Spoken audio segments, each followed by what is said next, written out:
Hey guys, what's up? It's Levi here, Creative Cow. How is everybody doing this morning? Welcome, welcome. How you guys feeling? Let me know in the comments section. We're gonna be doing something a little different today. Trying out a little bit of a different format. We're gonna try to shorten the live stream a little bit, but make it more interactive with you guys. We got some music playing in the background. Let me know if you can hear it. And I want you guys to pick my brain. Ask me questions. I'm here to teach. If you're here to learn, perfect opportunity.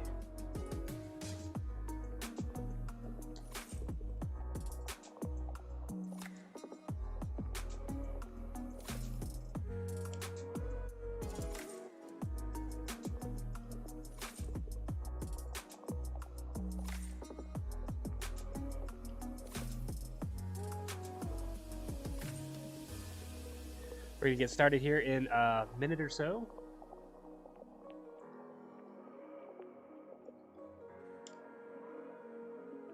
Do me a favor, if you guys would be so kind, hit that like and share button. If you're not subscribed to the page, subscribe to our YouTube page. We do these once a week now. We're also going to be doing a lot of more short format tutorials, really putting new content out on our page. It's been a while. We're still here.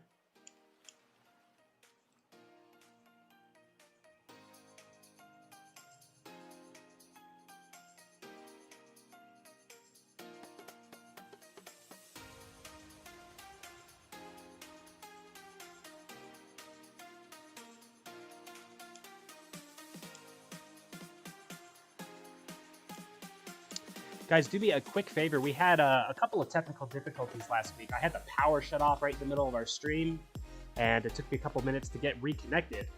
And I am getting a little bit of a notice here letting me know that my bitrate is about half the speed that YouTube would prefer. So let me know if you guys can hear me, if things are coming in crisp, if you can see my mouse moving right now and it's not all jittery. Let me know. We're about to get started here. Got a minute left.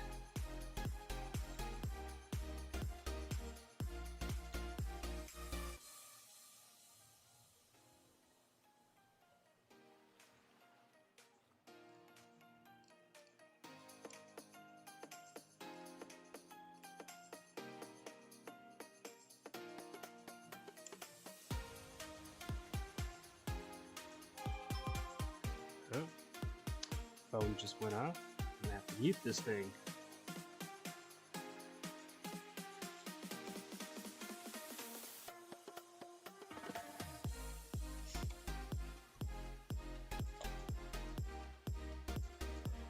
All right, let's do a roll call. If you guys are watching right now, it looks like there's a few of you.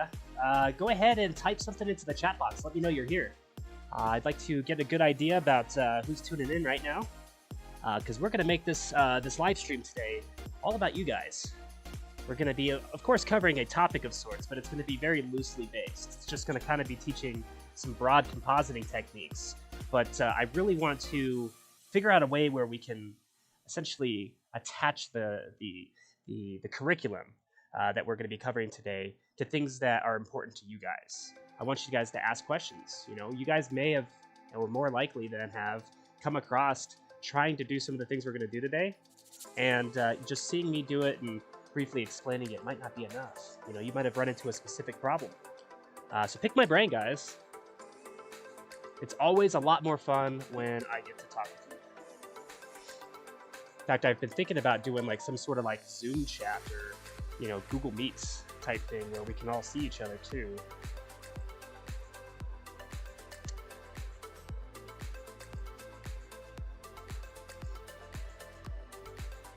All right, well, let's get started. You guys are being bashful this morning. Either that or I have a delay on the stream and your comments just haven't come in yet.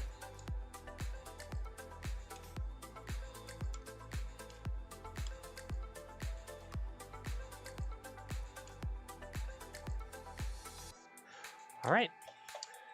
So we're in After Effects right now, and lately I think I've been kind of plugging around in After Effects 2020 as of late. 2022 introduced multi-frame rendering. I've used After Effects for a long time, you know, almost 2 decades now. And there was a time and place where I actually remember some sort of reference to a type of multi-frame rendering that was built into After Effects back in the day. Adobe just re-released it or released it, you know, from their perspective, as if it were something completely brand new. Any of you guys used After Effects for a long time and remember some sort of I don't think it was called multi-frame rendering. It was called something else, but essentially it was the same concept, I think. And of course, this is back when, you know, computers weren't really, you know, made up of a lot of cores, you know, in terms of their processors. They weren't really able to handle a lot of concurrent tasks simultaneously or anything like that. But I do remember it was there, and it was gone, and then they just brought it back. But for whatever reason, it's been glitching my computer system out. And certainly glitching it out when we're also streaming from Wirecast or OBS Studio. So we're just going to stick in 2020, but you guys can use whatever one you want. What I thought we would do, I thought it would be fun, is if we tried to create a little scene using nothing but stock footage. So we're going to have our actor. In this case, I went onto Envato Elements. It's a great resource. In fact, I suppose I can just pull it up here and kind of give you guys an idea of what it is, in case you guys have never seen it before. There we go. All right. So Envato Elements is part of the Envato network. They have several different websites for different types of stock footage, website designs. They've got coding platforms, you know, so you can essentially build out an app for a phone, and it's kind of cookie cutter. You just drop in your logos. They've got music, graphic templates, all sorts of stuff. Audio, and each category has its own website. Like audio is Audio Jungle. The coding stuff is Code Canyon. Website designs are on themeforest.net. But today we are on Envato Elements. And Envato Elements is like a subscription-based platform where you kind of get a little bit of everything all together. And so you guys can see some of the clips that I was looking at. And let me see if I can. I'll just go to my downloads page and kind of show you what we're going to be working with. So I was searching around for some inspiration, and I found this clip right here, which I thought was real neat. And we'll be using these clips, but, you know, in a non-commercial capacity, just, you know, just to kind of show you guys some stuff. I thought this was real neat. I thought, you know, like maybe a soldier or like, I don't know, Tomb Raider could drop in through that opening in the roof. I thought that there's a lot of cool things that we could probably do with that. You know, I couldn't find a good Tomb Raider, but I did find a lot of clips like this, you know, where we have like a soldier essentially doing his thing. And this is going to give me an opportunity to teach you guys about this really cool product or platform called Runway ML. And Runway ML essentially completely eliminates traditional rotoscoping requirements. Typically, if I wanted to, you know, take this actor from this shot and put him into a different scene, I'd have to go and cut him out and go frame by frame. There is constant barriers being broken, and Runway ML essentially is a machine learning tool that uses artificial intelligence. It actually gets smarter the more it's used. And with just a couple of clicks, we can essentially rotoscope our actor right out of the shot. It's really, really neat. So we'll be showing you guys that today, I guess, as well. But let's hop back over into After Effects. I think I've given you a good enough explanation of kind of what we're going to try to do. How you guys doing this morning? See, a lot of you guys are starting to pop on. Did you guys have a good Christmas? I run a movie theater, so I worked on Christmas. But it was peaceful. My mother-in-law, she brought over some food, and we had the tree here, and, you know, got my daughter one of those little hoverboards, you know, so she was riding all around the lobby with it. We opened up Christmas presents here rather than at home. It was actually kind of, it was a lot nicer, you know. We didn't pretty much dirty up our house with a bunch of wrapping paper and stuff, so that was kind of cool. Apparently, I can't talk and find footage at the same time. Here we go. All right, so I'm gonna bring this clip in first. Now, this is a 4K piece of footage, and it's at 60 frames a second. So I actually went through the process last night when I was playing around with this to essentially re-export these pieces of footage in Adobe Media Encoder and create, you know, just 1920 by 1080 versions at 25 frames per second. So I'm gonna delete the original, and we're gonna work with this converted piece. And I believe it's also, yeah, it's an MP4 file, so it's going to be a lot smaller in file size. Just checking out the chat, seeing if any of you guys are saying hi yet. Doesn't look like it. Okay, so I'm going to start here. Like I said, I thought it would be kind of cool if we had our actor drop down, you know, through that opening here. But we don't have a clip of that, so we're going to have to cheat it. We're going to have to, you know, fake the funk, so to speak. So let's try that out. First thing we need to do is find a shot where we can cut our actor out. It makes sense, of course. So let's just go ahead and just import all these pieces of footage, and I will deselect the ones that are just, you know, just hallway shots and things like that. Let's just get our actor shots in here. We'll put that into a folder. We'll just call this soldier, and I'll be more specific. I'll say soldier pre-roto, and that just means this is, you know, these are the clips before we've, you know, gone through and rotoscoped them with Runway ML. And we're going to be getting into Runway here in just a few moments. So if you double click on those, it will open up like a, you know, like a layer window where you can, you know, scrub through. This is kind of a cool shot, but not the one we're looking for. We've got this one here where he's kind of coming toward the camera and panning his weapon left and right. I've actually got 2 copies of that for whatever reason. You guys already saw that clip. That's kind of a neat one. This one, he's kind of like peeking into a building. I actually have an idea about how to combine that with another background later, which should be pretty neat. As you see, I've already kind of played around a little bit with cutting our actors out. In fact, this would be the shot that we would use, but we're going to just, you know, for sanity's sake, actually show it to you guys how we got to that point.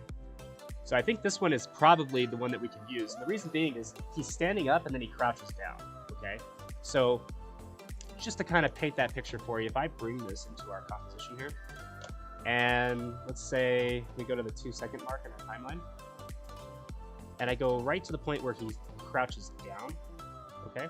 So at 2 seconds, he's crouching. What I can do is I can essentially go back in time to when he's fully standing. And if I select that footage, and we'll just rename this actor drop down, okay? If I do Control-Shift-D, that will split my layer, okay? So I've essentially cut that layer into 2 separate pieces. So now what I can do with this top layer is I can just right-click on it and go to Time, and I'll choose Freeze Frame. And what this is going to do is it's essentially going to freeze this footage here. Now the other shot, because we split it and put it onto its own instance, is going to be able to continue doing its thing. But essentially what we'll do is we can now keyframe like the position of this guy here. So if we hit P and we select the stopwatch icon and we go back like maybe 5 or 6 frames and then we push him up, what happens now is he flies down, and we haven't cut him out yet, but this will give you an idea. He flies down and then immediately goes into a crouch. So it looks something like this. Oh, come on. And of course, that piece is, it's got to be in slow motion there. So what we'll do is if we click this little icon down here, bottom left, you'll see this stretch option here. And we can just pull that in to say like, I don't know, 35% or so. And that's going to make our clip play a little faster. And you know what, I'm just going to adjust the length of my timeline so we don't have to sit there and watch the whole second half. So I don't know if that makes any sense, but we got to cut them out anyway for this to actually to look good. So let's start there. We're going to go ahead and we're going to delete our actor. And we're going to hop over into Runway. So hopefully you guys don't see passwords, all that kind of stuff. I'm not sure what's going to happen there, but let's check it out. RunwayML.com. Now, Runway is freaking awesome, guys. When I got turned on to this thing, it blew my mind. I mean, it absolutely floored me. As you guys can see, I've got a lot of projects here. Let me go back to the homepage here real quick, just to kind of let Runway do the talking in terms of what it is. So I'll just sign out just real quick.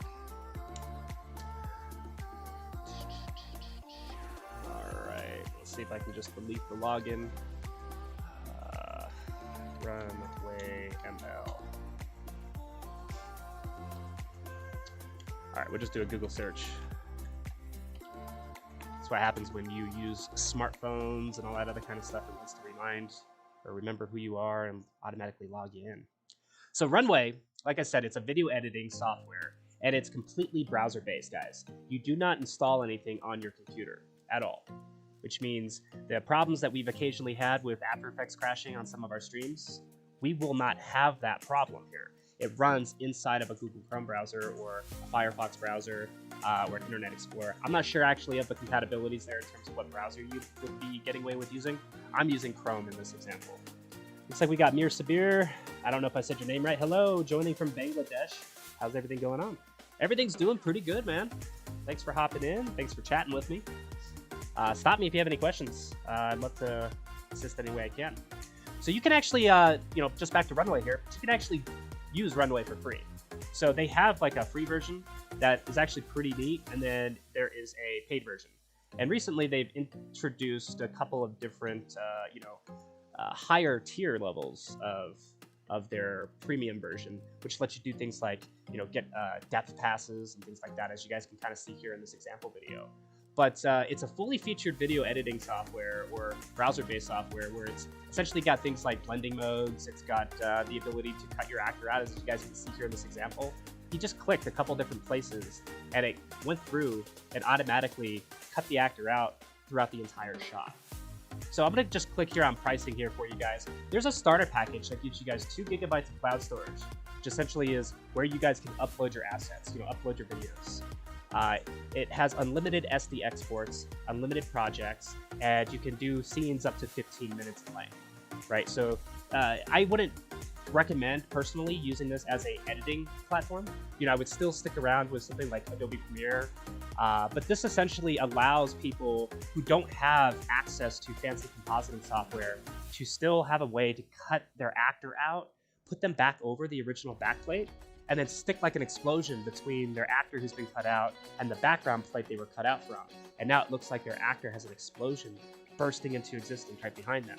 And they could do that literally if you had an old deprecated copy of like Windows Movie Maker. You could use Runway and Movie Maker and achieve some pretty cool stuff. I use the creator plan because it allows me to export 1080p HD exports. It allows me to do 4K exports, and it allows me to get access to additional AI tools. So they do have, I'll show you actually, we'll log in real quick. They also have some pretty neat machine learning tool sets inside of, not SQL here, but Machine Learning Lab. If you go to ML Lab, there's all of these different types of, machine learning tool sets that you can take advantage of. So there's a community one that I like to dig through every now and again. And I promise, guys, we're going to get right into the other bit here in a moment. But I want to show you like this sky game one here. So what this is going to do if I create this workspace is essentially if I chose an input, like a vector, right? I can click on any one of these. I click Run Model. What's going to happen is it's going to use machine learning. It's going to use like a virtual GPU system, and it will generate, in this case, a bunch of pictures of a sky. And so it's literally doing that, kind of like all with a machine learning, like neural network type artificial intelligence. I don't know which one it's specifically using or if it's a combination of all of them, but it's pretty neat.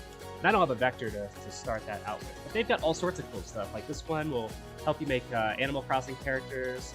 This one will generate images of video and animate portraits.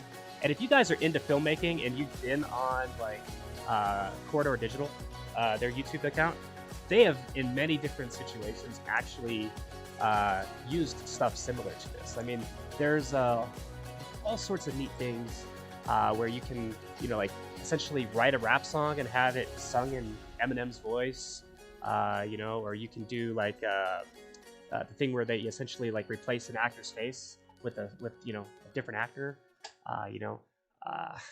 lots of cool stuff. But that's not why we're here anyway. I just wanted to show you guys that for that $35 value, you get access to all sorts of cool stuff. So these are just categories. You click into any of them.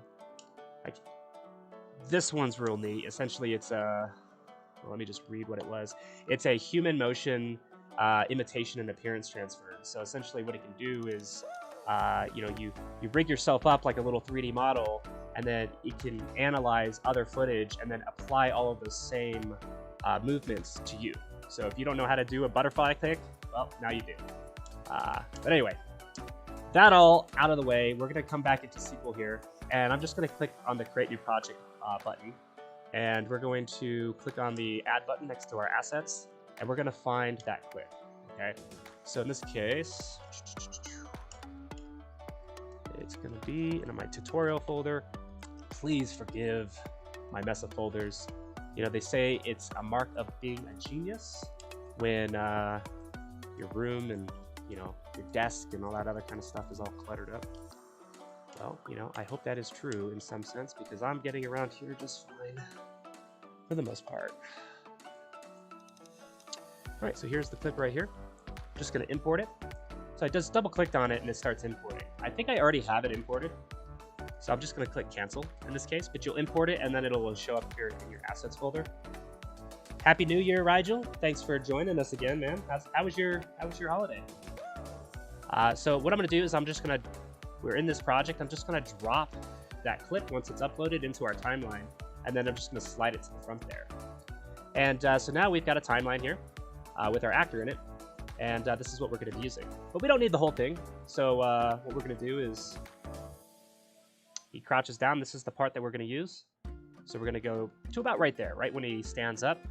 And just like in After Effects or Premiere, you can click and drag one end, and then you know, use your time slider here to kind of get a good sense of what you've got going on. And you know what? In terms of how I'm gonna like illustrate the story, I don't think we need much past this point either.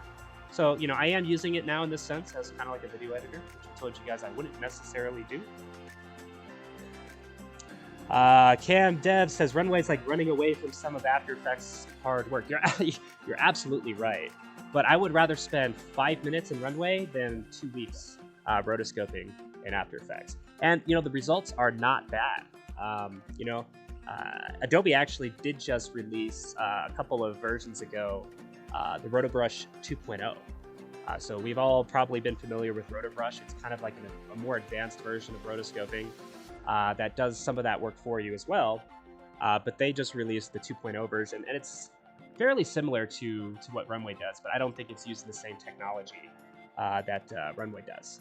But once we've got our clip kind of shortened up and you know, put in our timeline like we like it, what I'm going to do is I'm going to go up here where it says Magic Tools, and it says Green Screen right here.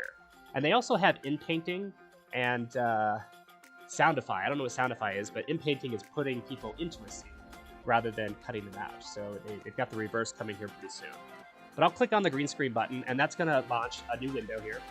And right away, it is going to just have us click around on our actor, very similar to when you're using the RotoBrush tool in After Effects. As you guys see here, with just a couple of clicks, our actor is being removed or cut out, and that's represented by, you know, him being essentially highlighted in this green surrounding, I don't know, mesh, whatever we call it. You can come up to the top here and you can like essentially choose to zoom in. You can also hit the plus and minus key, and if you hold down the space bar and click and drag, you can move around.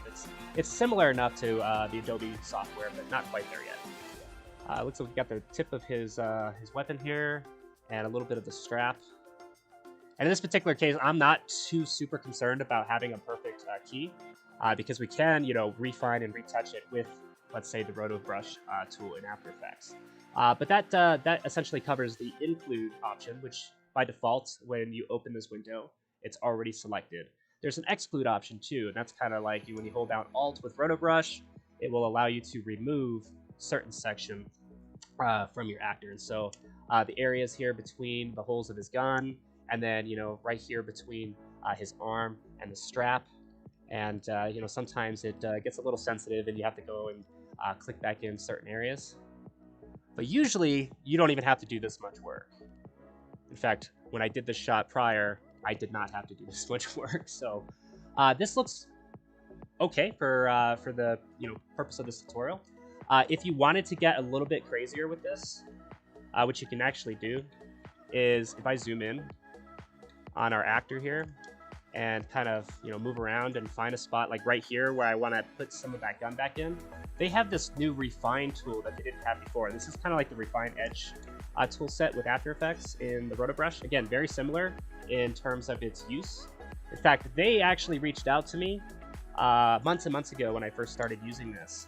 and I gave them a lot of really good feedback. They like wanted to do a little video interview with me and ask me questions about like why I was using it and if I had any suggestions. And a lot of my suggestions just really came down to, hey, if you guys can make, I don't know, some shortcuts, you know, some hotkeys that are similar to, they don't even have to be similar to After Effects or Adobe software, but that'd be certainly kind of neat. Or if you gave me the ability to map out my own hotkeys or shortcuts, that would be instrumentally beneficial to me.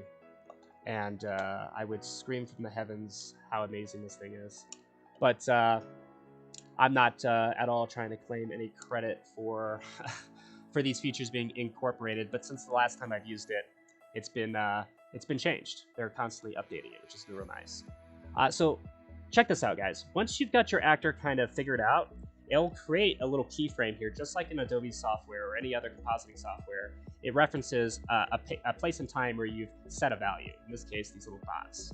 If I then hit the preview button here, look what happens. As he moves and drops down to his knee, he's essentially being followed, not perfectly, but pretty dang close to his movements. And so I'll just kind of move up here a little bit. There was a couple of spots I noticed, such as his magazine here on his weapon.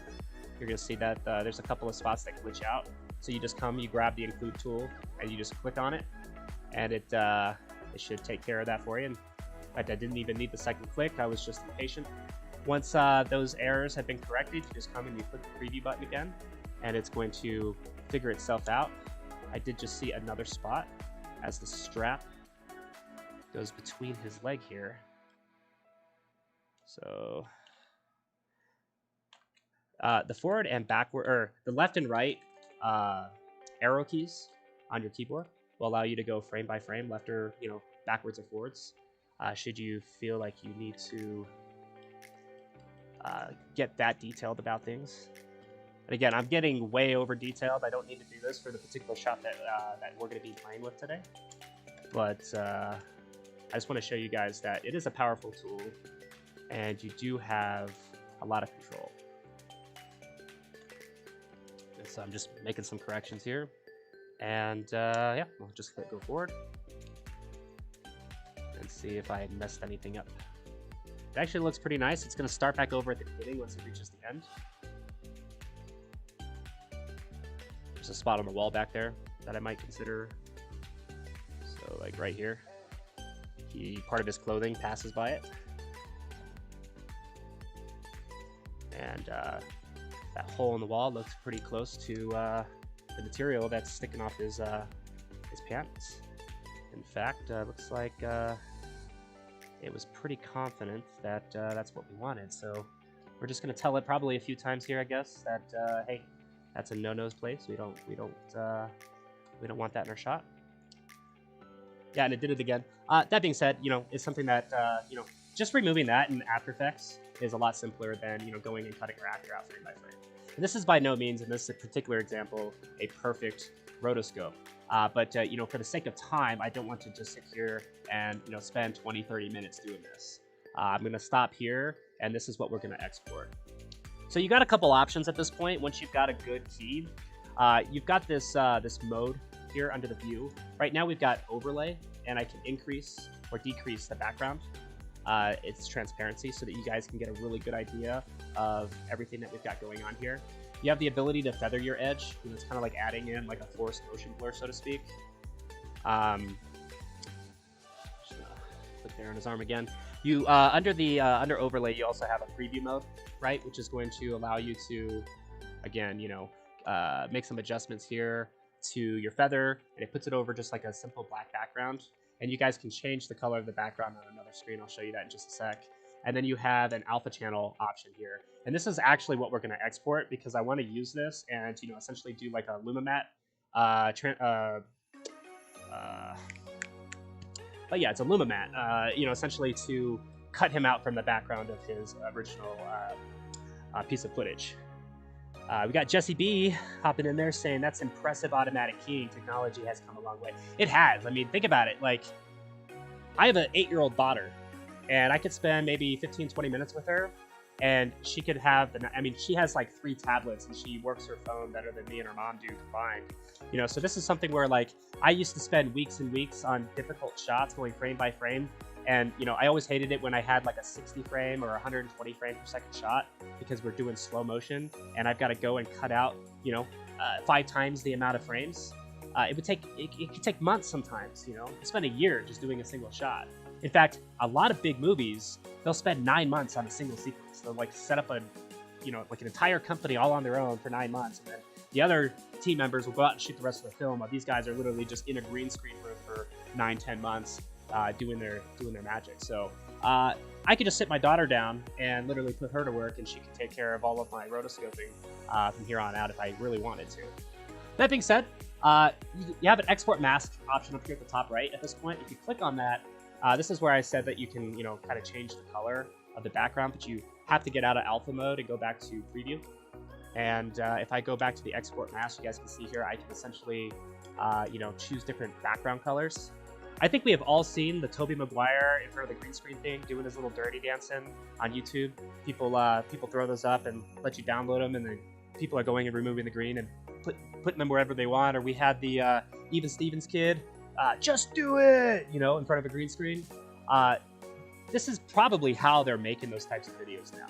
Obviously not the Just Do It video, because that was years ago, but if you guys go on YouTube right now, I'm almost certain you guys have probably come across a Tobey Maguire doing some weird stuff in front of a green screen. And I'm willing to bet they use Runway.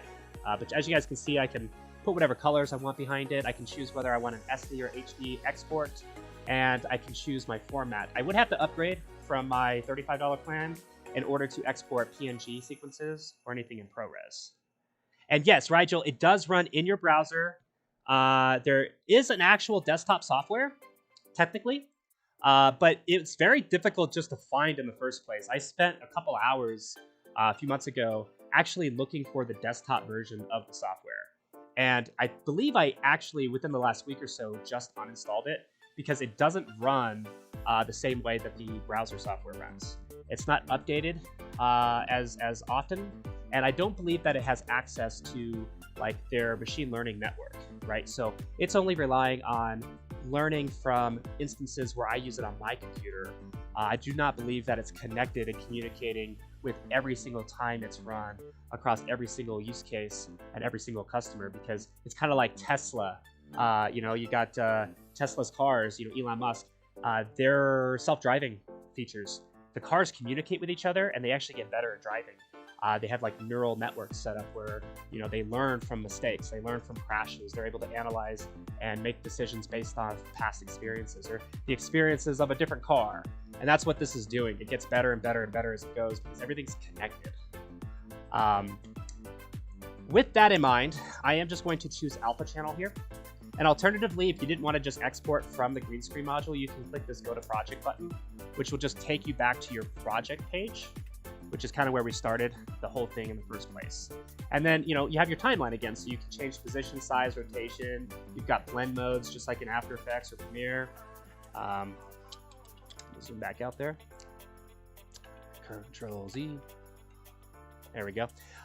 You have the ability to Control Shift Z.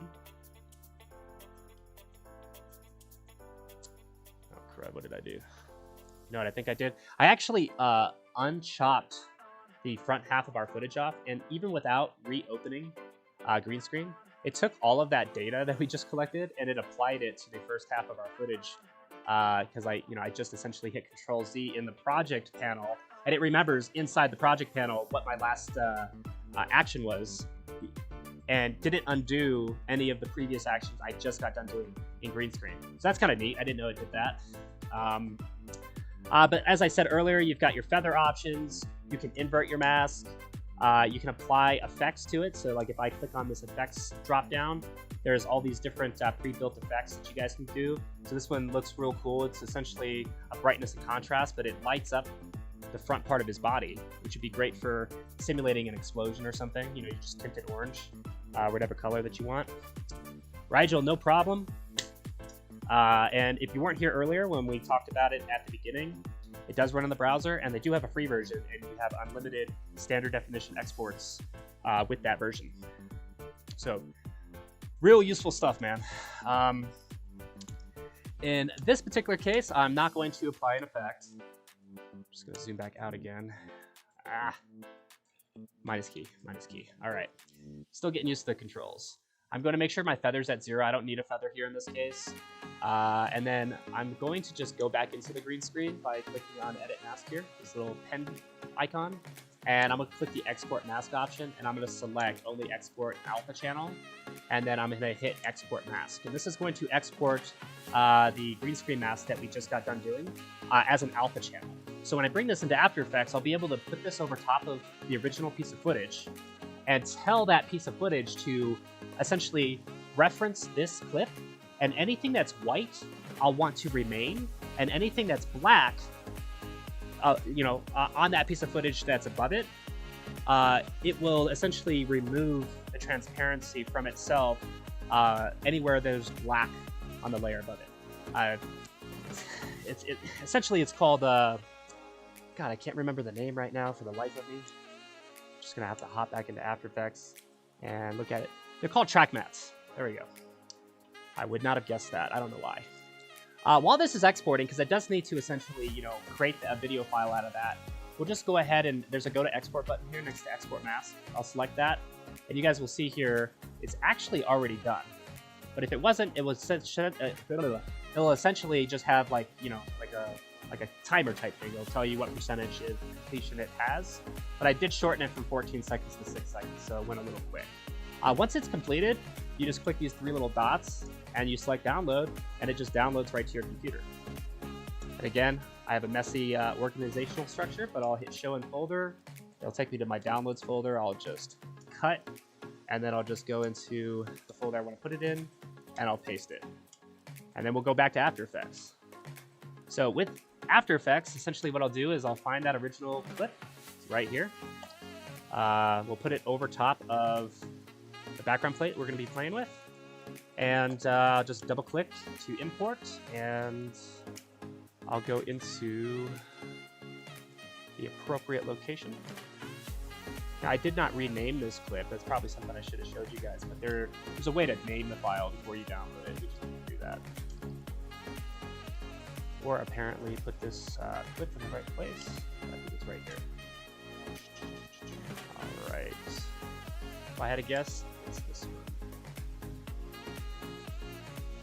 Yep, 6 seconds. All right, so I'm gonna put this over top of, over top. I'm gonna put it over top of the other piece of footage. And if you guys remember, we shortened this in Runway, so we're gonna have to do the same thing to the other clip. So we'll hit the T key with our alpha clip, and we'll just bring down the opacity a little bit. And then we're just gonna go forward in time until when he crouches that second time, because we know that that's part of the clip we're gonna be putting over top. And I'm just gonna slide that alpha clip, until it matches up. And that looks like the frame. Yep, looking good. All right, so once that's done, I'm just going to go to the first.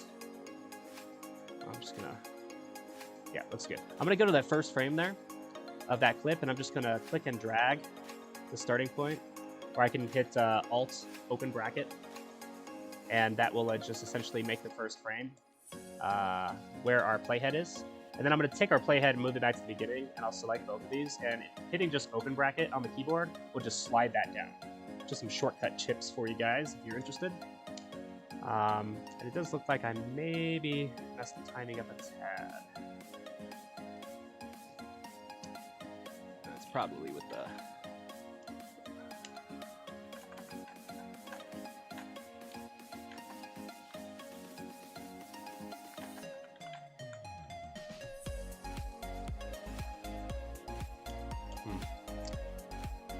They are both set to 25 frames per second. They're close enough. Because watch what happens, guys. I'll put the opacity back up to 100%. And I'm just going to rename these so that we understand what this is. So this is the alpha matte export, or we'll just call it the Runway ML export. The layer underneath is original.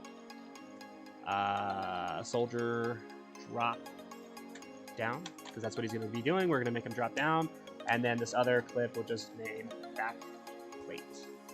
You can name it background footage, whatever. I like using the term back plate. It's just something I've always used. But if we select our layer here in the center, the original soldier dropdown, and we come over here to where the track matte options are, and I select Luma Matte here, what it's going to do now is it's essentially going to, like I said earlier, it's going to shut the visibility here for the top layer off, but anything that's white, it will essentially remain, and anything that was black, such as this area outside of the cutout here of our soldier, will turn transparent. So essentially, it's cut him out of the original shot he was in, and put him over top of his backplate now. And so now, very simply, I just take these two layers and I'll just go to layer and I'll pre-compose them, which is kind of like flattening in Photoshop. You're essentially sticking them inside of a single layer together, kind of like putting them in a folder or sticking two objects in a box together. They're still layered and they're still going to have all of the same settings that we've applied to them. But in this particular instance, we're putting them into their own pre-comp, and we'll just rename. I just actually hitting enter with the layer selected will take you into that pre-comp. So as you guys see here, they still exist. But what I wanted to do was rename the pre-comp solder Roto. I don't know, something along those lines. And we'll get to cleaning up that edge here in a little bit. I probably just made an error or something like that when I was playing with it. I don't know. But at this point, what we're going to do is we are going to line this up with our footage. And so our back footage, essentially, it starts close up and then it pulls back.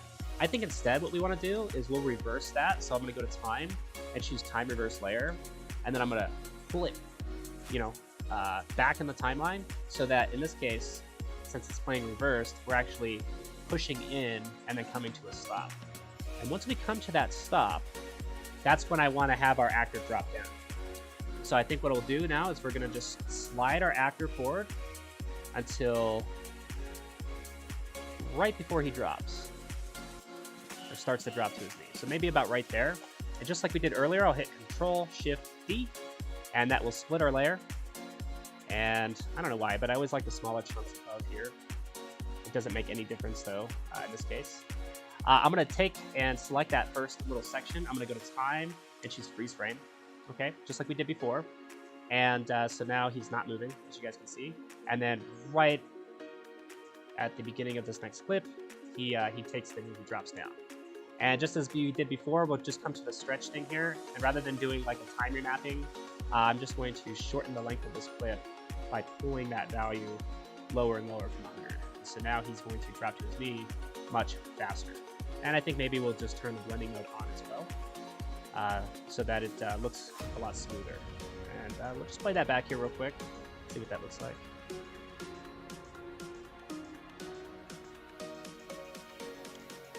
Too fast, guys. So we'll take that clip, we'll push it back out a little bit. And because this has been, made into a freeze frame, essentially it allows us to make it as long as we want now. It's essentially an image. And so I think what we'll do, just to not cheapen the effect and kind of show you what we're doing, is I'm just going to go on the Soldier Roto that we applied freeze frame to, and I'll hit the P key, and I'll just select the keyframe for position, and I'll go back 5 or 6 frames, and I'll just push him up out of the shot. And that motion blur starts to do its thing now, as you guys can see. But pretty much that last frame is when he lands on the ground and takes a knee. I think maybe there's too much motion blur. He comes out of it pretty quick. But let's just take a look and see what that feels like. Come on, there we go. So we're going in. The camera stops. Actor drops down. Not exactly as nice as I'd like it, but it's something. We might be able to just shorten the taking the knee thing a little bit. By the way, guys, this is how you do superhero landings, in case you were curious. Maybe 13%. That mask's edge is really bugging me at this point. That doesn't look too bad. And it's going to cut pretty much right at the end when he comes down to a complete knee. And that's when we're going to cut to some of those other angles. Him playing around with his gun and then going through the hallway and stuff. Those are clips for a little bit later on. But what I'll do is I will select both of those layers again, and I'll go to layer. I'm just going to pre-compose them. This is going to recombine them kind of into their own single layer again, so that we're not screwing around with all these keyframes and multiple layers. Soldier Roto 2. It's going to get confusing pretty quick. So what we'll do is we'll call this one drop or soldier. I think I'm going to call it soldier drop animation. Drop or animated, because we just animated it. And one thing that I should point out, guys, when I just did that, is I did move them into their own composition, but I made sure that the adjust composition duration is set to the time span of the selected layers. If you don't select that, or you choose the other option, it's going to create a composition that's the same length as your original comp. And when you click into that, your layers are still going to be their original selected length, but you're going to have all that extra space in the front and at the back. And then you have no way of knowing where your keyframes start or anything like that. It can get confusing rather quickly. So there we go. We've got this this drop here. And let me just make sure composition settings, 25 frames per second. It's doing some weird stuff now, I think. Might suit. Just look at all of our comps. I mean, they are all set to 25 frames per second. So we'll play around with it, I guess. But what we're going to do is we're essentially going to take our actor, we're going to move him over now, we're going to scale this clip down, and we're going to kind of move him into position where we want him. In this case, what I'm probably going to need to do is go back into those nested comps, and I moved him up and out of the shot, and I probably would want to obfuscate that up to this top layer. That way he doesn't get cut off. But that looks like a good drop. What we need to do now, like I said, is go into that comp and pull that first clip out. So that's what we'll do. And I believe this is actually the source of our problem, maybe? It is. So we're just gonna... There we go. They were just butted together, kind of strange. That being said, I'll go to this first frame here. I will select our original Soldier Roto. I will hit Control. Actually, I'm just going to hit the P key. And I'm going to go to the positioning time of our...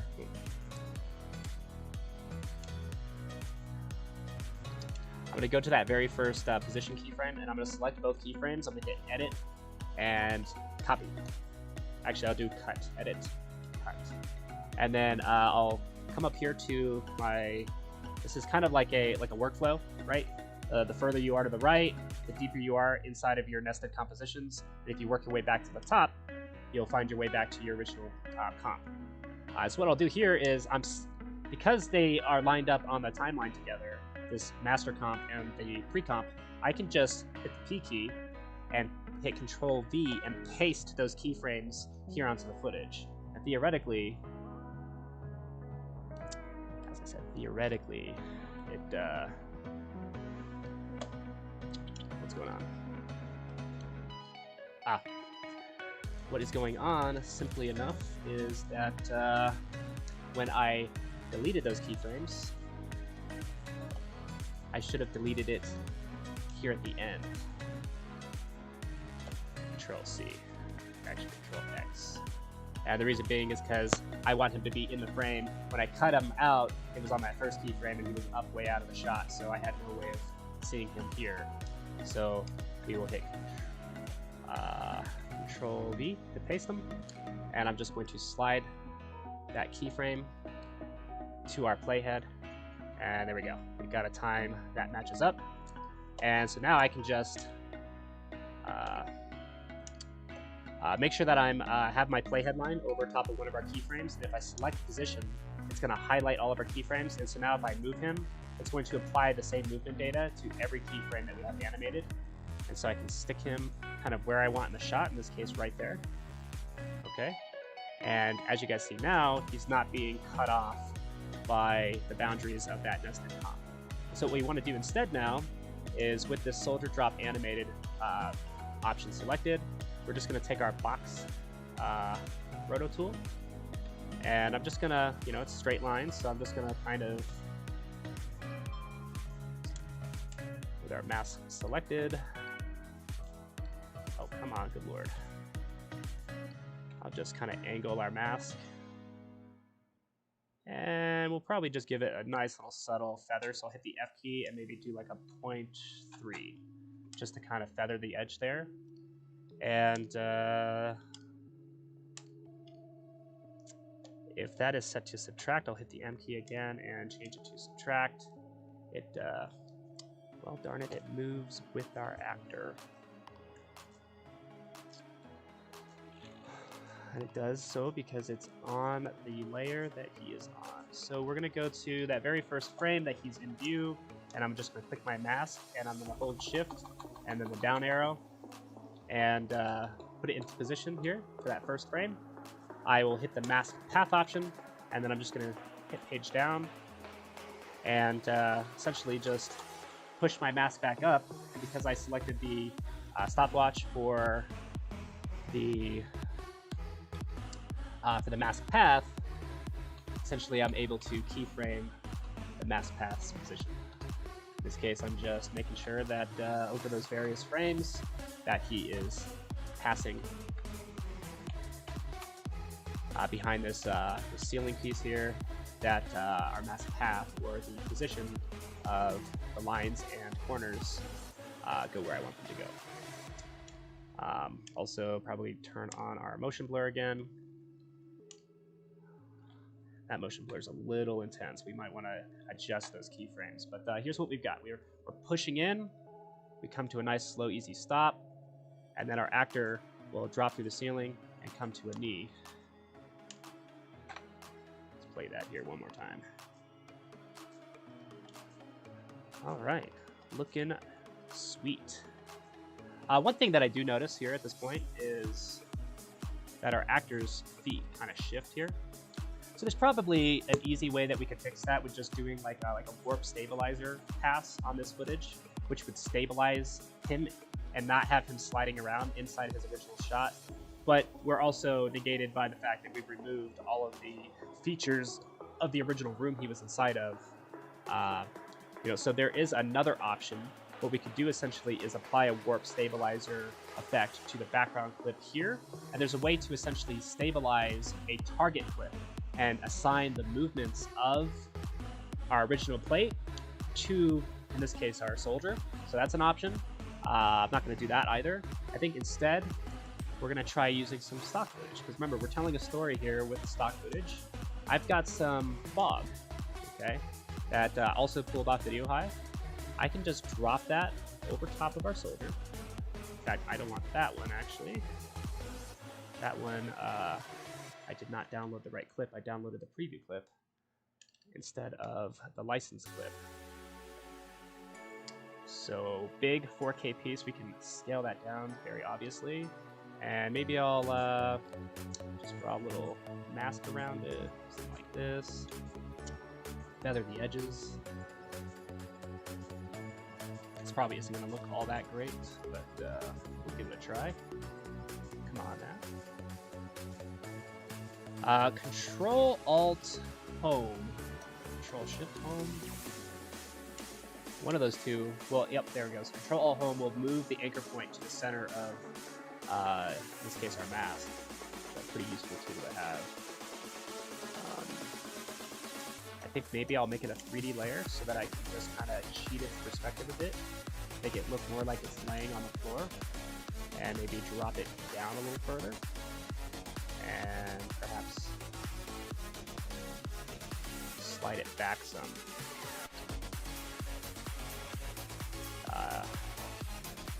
I think to slide it back, we'll just find that clip with the P key, and we'll just slide the Z feature back. And I want to drop it below our soldier. Okay, and this will be kind of like the first pass that we do. So I want this clip to start at this frame.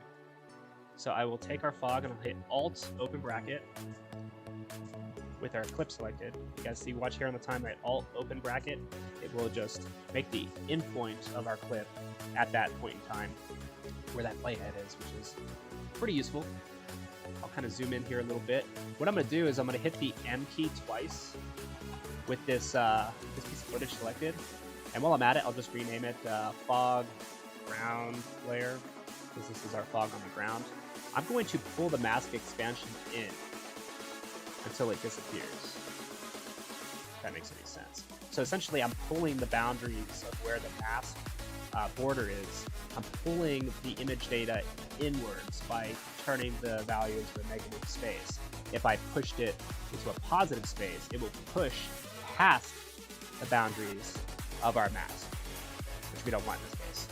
But I pulled it in because what we're going to do is we're essentially going to go to the point where he's completely dropped to a knee, and I'm going to then put the mask expansion up a little higher, and it's going to give us the impression that we have this fog, you know, essentially spreading outwards from where he lands. So let's see what that looks like. Probably pretty bad. That's actually not too bad.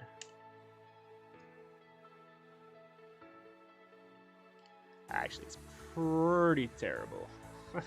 And the reason it's terrible is because it doesn't then get allowed to continue expanding. So I think I might go to the very last clip and maybe pull the feather amount up. Actually, no, we didn't have that keyframe. I'll just probably push the expansion a little further. And you see it's going to start getting clipped here by the boundary of our the original piece of footage. So if I hit S, I can just scale up our footage plate. And we can, since it's a 3D layer, we can, you know, essentially, we can rotate it on, it's going to be on this x-axis, if I can get it, there we go. It'll be on this x-axis, and we can actually rotate it until it has the same, like, perspective as the floor. And then we can drop it down and actually put it kind of on the floor, you know, essentially lining it up with, like, almost like a grid on the floor here. And then what I can do is I can take the mask itself, and if I double click on any of the points, it's going to essentially give me the ability to scale or rotate the entire mask. And so now what I can do is I can scale it and make it smaller. Now the footage is still going to remain, I believe, maybe not, its original size. Double clicking again gets you out of that that kind of global control. I think it is giving us that extra scale. I think Control-Shift-H will show or hide the boundaries of our... No, pretty much what we did was we scaled it down. So I'm going to hit Control-Z a few times, and I'm probably just going to push in the boundaries of our mask manually. So I'll hit M, select the mask,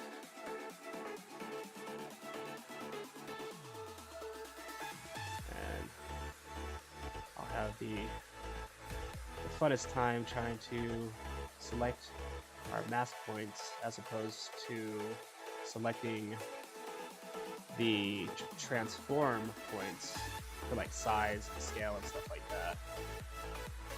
But this is allowing the edge of our footage to stay where we put it, and then essentially giving us the ability to just pull in our mask itself manually and give it the shape that we want. This is important because, if you guys remember, we're trying to spread past the boundaries of this mask to kind of give it the look that you know, there's like a shock wave underneath his feet, so to speak. So now let's see what that looks like. We hit the, if you hit the layer and you hit U, it'll bring up the keyframes. I'm just going to bring this second keyframe in a little bit further, and that way there's more space. It makes it feel like the animation's slowing down, the smoke slows down, and doesn't spread as fast. And with all of those selected, if you hit the graph key, it'll actually bring up kind of like a graph editor, right?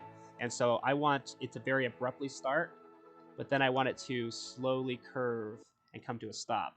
So selecting this middle keyframe, I can select the easy ease in, and that'll make kind of like a essentially a, actually easy ease out is the one I want, because I can essentially do something like this. So it's still got that abrupt start, but then it's gonna slowly transition, and then the other one I'll choose easy ease in and do the same thing, kind of not touching those 2 points together, but you know, kind of giving them an even length, you know, in terms of this Bergère line, and that's gonna have a nice, you know, slow curve. And so now, if you guys watch the animation, it's gonna start out fast, but then it's gonna slow down until it comes to a stop, essentially, which is kind of neat. In fact, what we can even do is we can go, we don't have the time. If we had more to the background plate at the end, what we could do is we could slide down a little further and set a keyframe a little bit higher and essentially have it continue on that smooth transition, and then have it slowly fade out just like we did here. This is fine for now. The next thing I want to do is obviously hide his feet there. So this is where compositing comes into effect, guys. A lot of times what happens is you have a new filmmaker, or you know, somebody who has less experience with compositing, and they hop into After Effects or other software for the very first time. They're just going to take like some footage of a green screen with an actor in front of it. They're going to use like probably the worst choice of keyers that you have available to you, something that's, you know, obsolete or whatnot. You know, they've created better ones, and they don't know better. They're going to click on the background, remove it, and then they're done.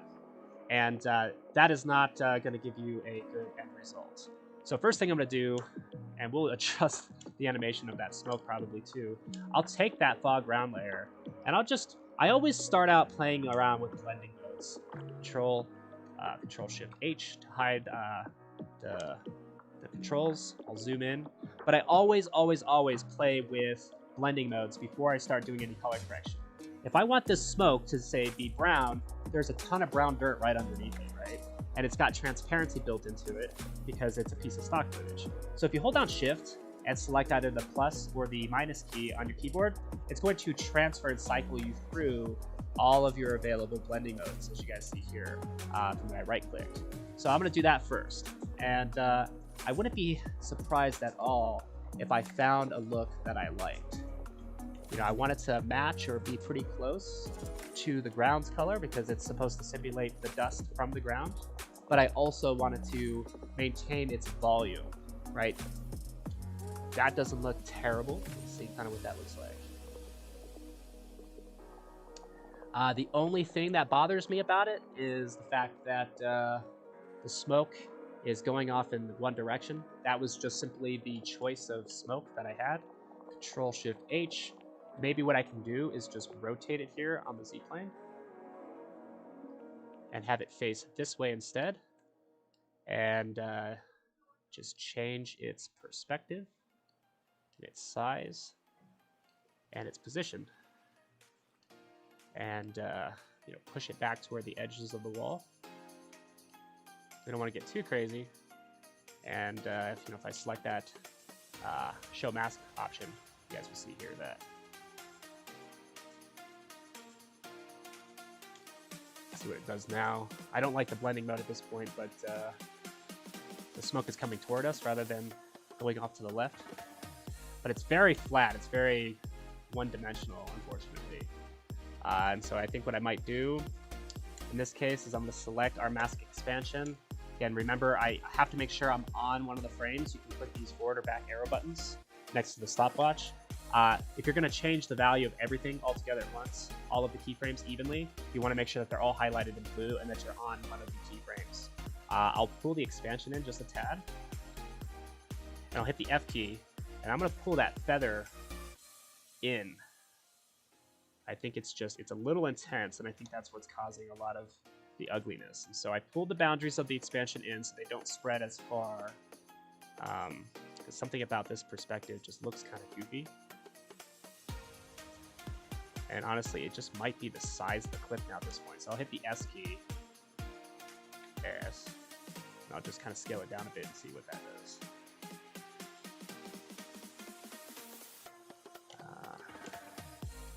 MM. I'm just going to push that last keyframe out past the end so it doesn't stop expanding, or it shouldn't stop expanding.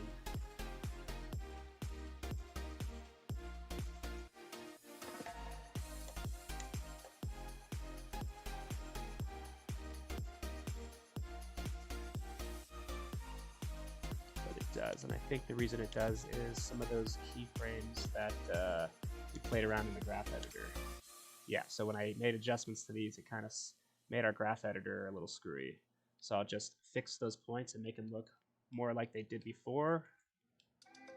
And part of it, I think, is that this point here, you know, got turned into a two-sided bergère. But as long as that line stays straight and it curves evenly on this side and that side, it should fix that animation. Yeah, it's kind of still pushing past the boundary a bit. I'll just go ahead and push it a little bit further and pull the mask feather down so that it doesn't touch that edge. Alright, not perfect at all, but hey, whatever. So once we're at that point, I think what we'll do is we'll just select all of our footage clips, Alt, close bracket. I'll hit page up, go one more frame back, Alt, close bracket, and that's going to essentially make this the last frame for everything. And so this is kind of what we have here so far. Again, a lot more work to do. And honestly, I just think I need to feather the edge out quite a bit more. This needs to be subtle for that very bottom layer. Which means, unfortunately, I'm going to also have to just scale it up so that it doesn't have an obvious hard edge. It just pushes up against the wall. Okay, so now we've got some sort of asset underneath his feet. Now don't worry about how it looks, because we have to cover over top of his feet now, and that will also cover over top of that flat plane that we're playing around with here on the floor. Before I get too nuts though, I think what I'll do is probably rotate our footage a little bit more facing toward the camera. And the reason is it'll make it feel a little bit more three-dimensional rather than so flat and stuck to the ground. And then I'm just going to play with the blending modes for just a couple more attempts to see if there's anything, Control-Alt-H, see if there's anything I like a little bit better. Even if it's not perfect, right, and it's close. Like this is kind of neat. I can actually see some of the shape of the smoke, right? This is same thing, but it's a little bit closer to the color I'm going for.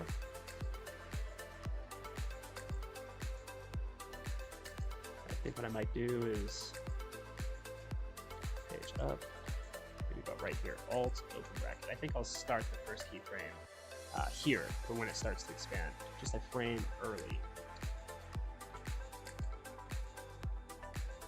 And just shift plus or minus, you'll cycle through various transfer modes. And if I don't find one that just right off the top looks close to what I'm going for, then I will just find one that's smoky and got volume and depth to it, and I'll just manually color correct it. Or perhaps even wait and I think I'll stick to this one here for just a moment.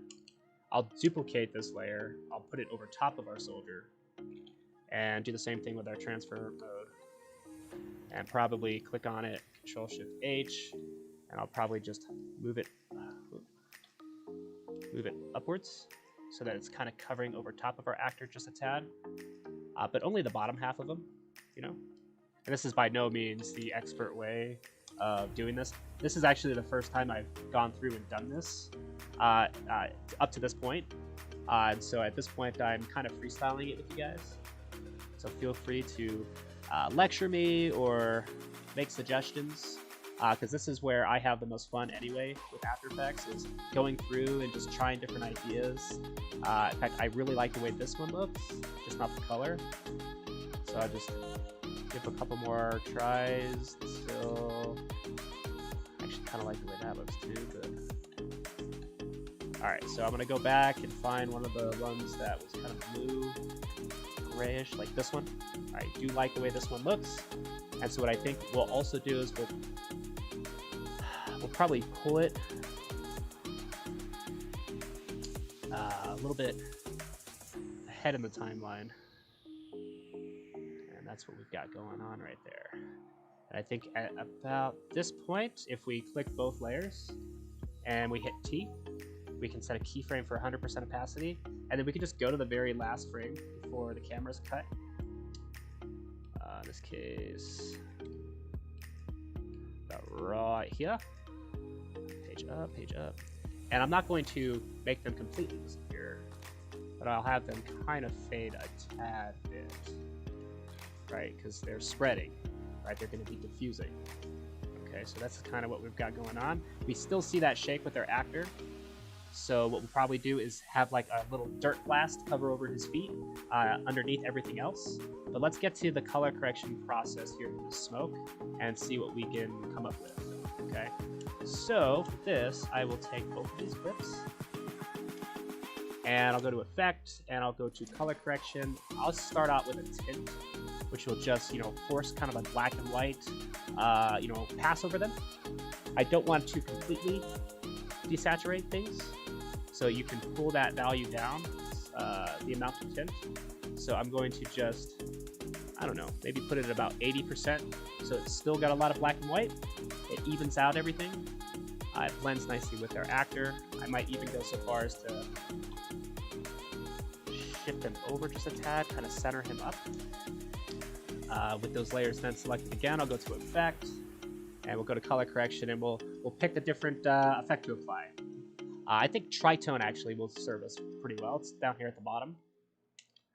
Tritone gives us the ability to kind of color with, 3 layers, right? So we've got the white, that'll be our highlights, black will be our shadows, and then we can essentially pick, what we want our midtones to be, which is what it's going to essentially turn the majority of our smoke to.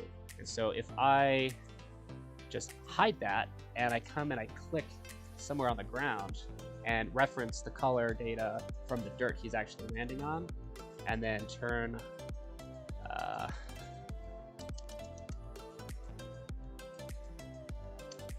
what the heck, the opacity is all the way up. Oh, blend with original. No. Oh, duh. I just have to click our eyeballs and make them visible again. I think I'll take this top layer, and now that I have color effects applied to them, I can maybe cycle through blending modes again. It's literally, I just chase blending modes and color correction until I get something that I like. This one actually looks kind of nice. It's softened everything up. Control-Shift-H. Might even just move this layer down a tad. And let's see what we got here.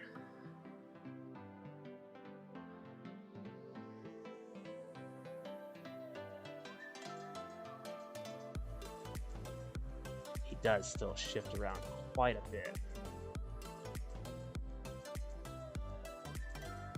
So what we might do, honestly, is maybe cut this clip short right here. And this is where we would cut and transition to our next camera angle. That's an option here that we would have. Alternatively, we can just keyframe against his movements.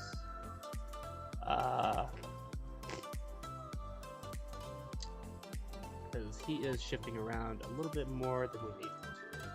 So let's just try one more thing just to cover his feet and see if that does us any good. Maybe we can just shift him slightly to the right over those couple of frames in addition to that. We could also maybe take that first clip and shift it to the left a couple of frames so he doesn't actually line up with himself, but he's falling back into that position anyway, as you guys can see here. It's just a lot of shifting, pretty much from like right here. I'm gonna hit the P key. I'll set a position keyframe. I'll go down and shift him over and up a little. I'm just eyeballing it.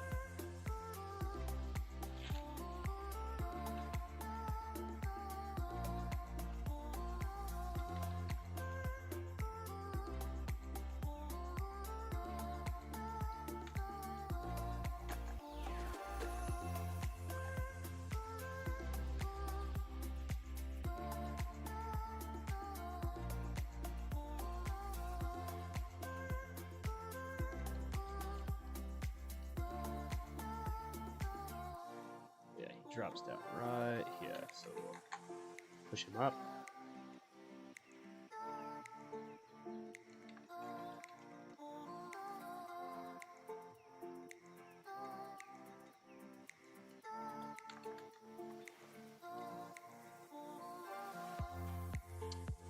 And he kind of like, he goes up.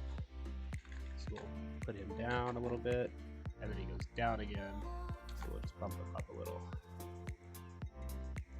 All right, that's not terrible. He still has a little bit of movement, but I don't think his feet aren't doing a ton of shifting, right? It almost looks like the front of his foot now at this point.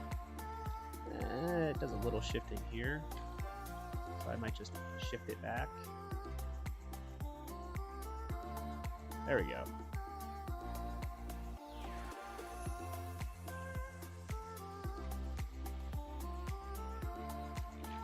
All right. We still got to color correct him, do light wrap around him, put like a little explosion of dirt around his feet. So this is still going to need a little bit of extra work. Also cleaning up that edge there along the edge of his body. Something probably with time frame, I don't know. I didn't want to play around with trying to figure it out too much. Seems like we got a pretty decent couple of you guys actually watching and staying on the stream. Which is real nice. That isn't necessarily something new, but it seems like this has got a little bit of a better engagement than we've had before in the past. That's always kind of cool.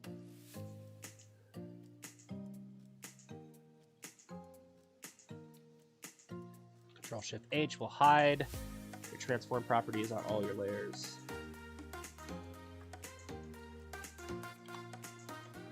I'm just essentially, guys, I'm just relining the starting points of our smoke so they feel a little bit more. And then select all these layers, and I'll just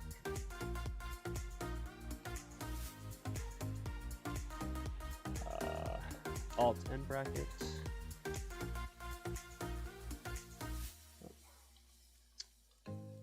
Alt end bracket. There we go.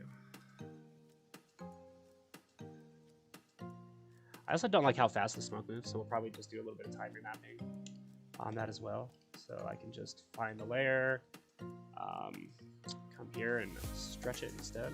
I should also stretch our keyframes.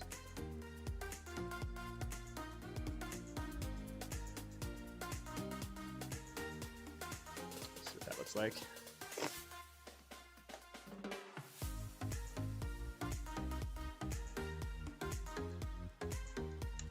Up until obviously when the backplate disappears, that actually looks really nice. I think he drops down way too fast. So we'll go into the drop down animated comp here. Actually, we won't. We'll go back to the top comp. I actually have, if I hit the P key, I should have those keyframes animated. So the start, when he lands, and then him when he crouches. So I think what we'll do is I'm going to go to about right here, and I'm just going to put him up a bit. So what this is going to do is it's going to slow down his initial drop, and then I'm going to pull, and he'll speed up again. So he's going to come in kind of slow and then speed up. So I'll pull this next keyframe closer.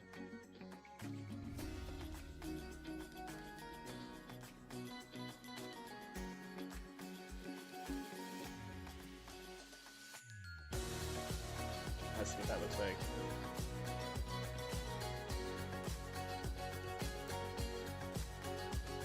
Still too fast. So what we can do is we can just take the whole clip and we can just stretch it. And then pull it back, line it up once more. Actually, no, we don't even want to line it up because I think that our smoke layers, yeah, they're gonna still be relying on it. I've slowed it down a tad. Let's see what that looks like.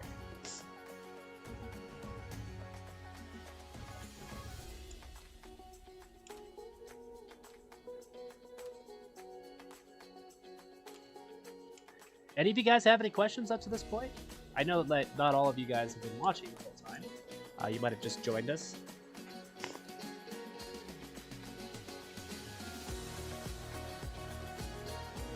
Still falls really fast. I think what I'm going to do is take those two keyframes and just push him that direction. So he's falling slower. See what that looks like.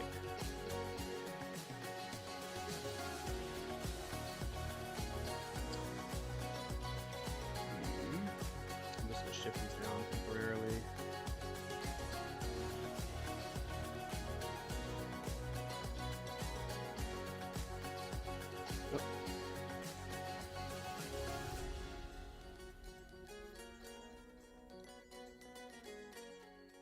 To move both of these down, and maybe just like that.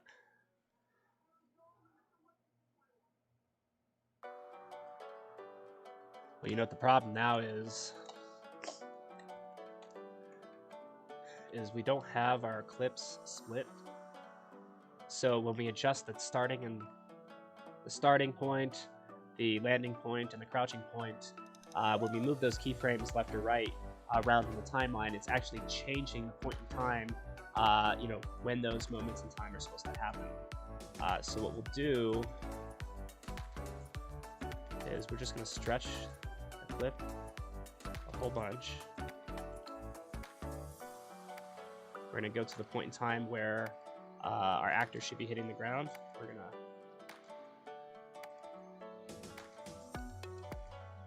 maybe go one frame after when he's supposed to be crouched. And again, like I said, because we're making all these changes, those times are different now. All right, so I think I need to,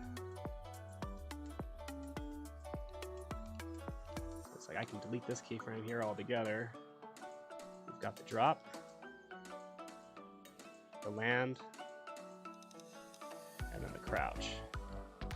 And then that of course messed up our mask. So MM, it's going to change the keyframing that we have here for our mask path. But that's simple enough. We just we hit the forward and back arrow button to go to the next keyframe, and then we just push him up, or push the keyframe up. I'm holding down shift and hitting up and down on the keyboard. I'm not even going to worry about the last one, because he's falling in just fine. I think, I mean, that kind of like just looks like there's light hitting his chest, but it's probably just because I've got, you know, I didn't do a very strong mask. So maybe on one of those key points, I'll select mask path, I'll just push it up.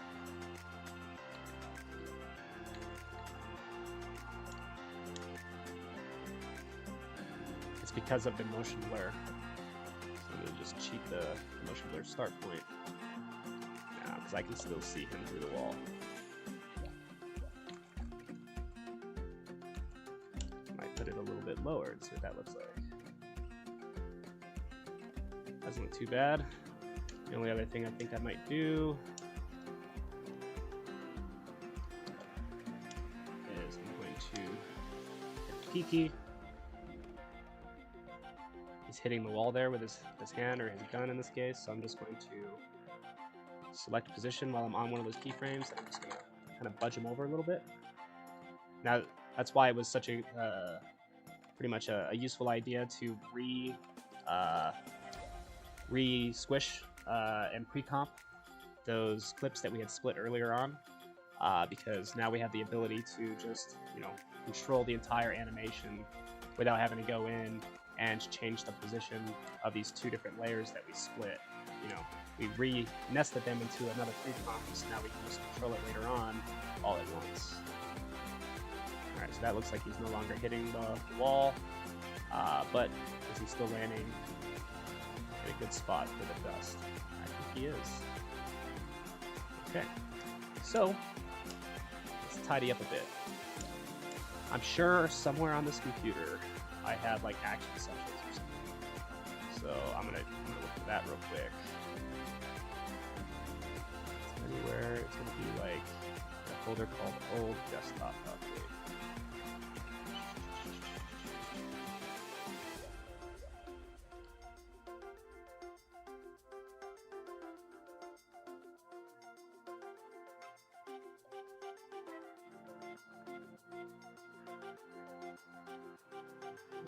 Maybe the old desktop folder is inside the desktop folder.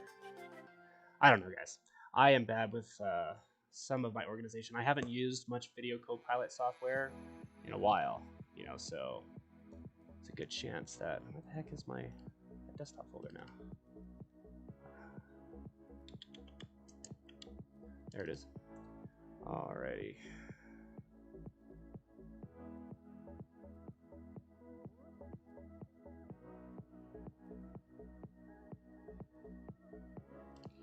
It's not in any of those locations. It's potentially on my desktop then. Let's see. If not, I'll just grab a piece of stock footage off the internet. So it looks like we got Jesse B saying, could you duplicate the background layer and draw a rectangular track map that matches the opening? We absolutely could. I'm trying to think here. I probably wouldn't even duplicate the footage. Let me close this real quick. In your example, what I would do essentially is, well, yeah, I guess I would duplicate the footage. What I do is I'd take this. The way I think I would do it is I'd copy the back. Oh, Control C. I'd hit Control C and copy the backplate. I'd go into our soldier drop comp and I'd paste it in there, right, and drop it back below. And so it's going to be lined up timeline-wise.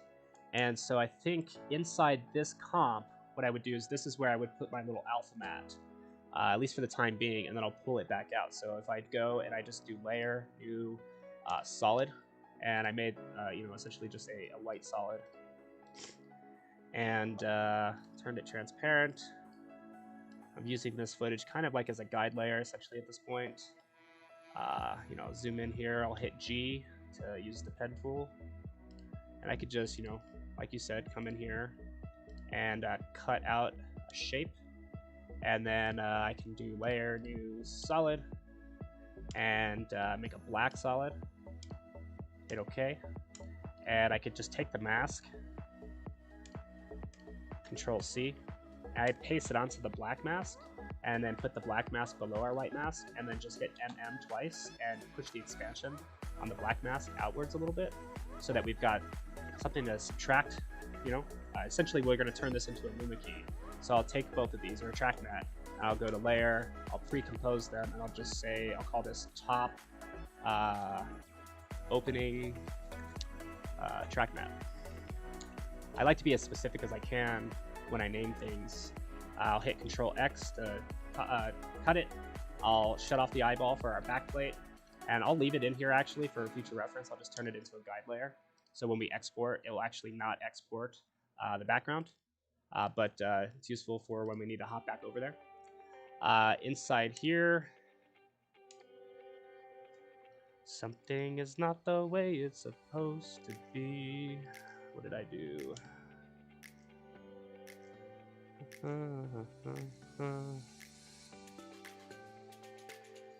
Is it because did I cut the footage out? No, backplate is still here. No, it's because I'm all the way at the very end past everything else. So I'll come to the point where, you know, we're stopped. I'll hit Control V and I'll paste that track mat back in here, and I'll put it over top of our soldier.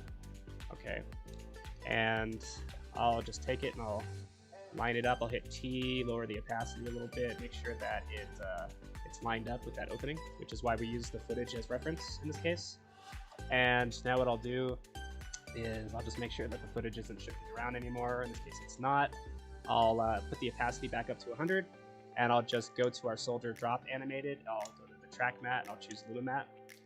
And if I hit the M key and delete the mask, if all is right with the world, actually, you know what I think I did?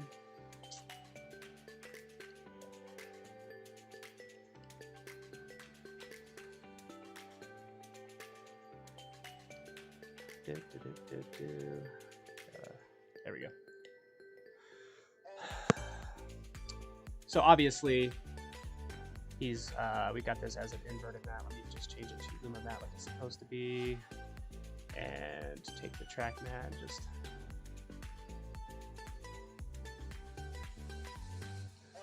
What the heck is going on?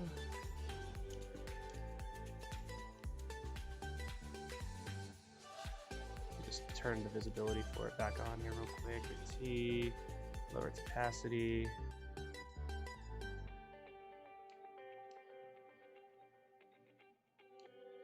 Might just have to make it a little bigger. Yeah, it's definitely not filling. So I'll hit the S key. I'll unlink everything so that X and Y don't scale proportionately. I can control them individually. I'll do that, and then I'll do the Y.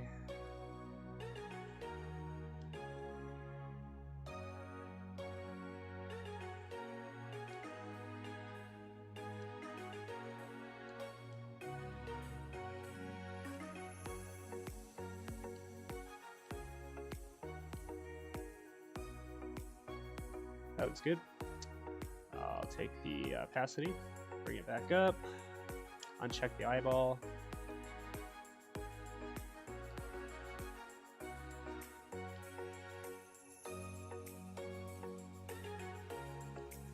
And we just got to change back to Luma mat here, or Luma inverted mat. I think I just got to redraw the shape.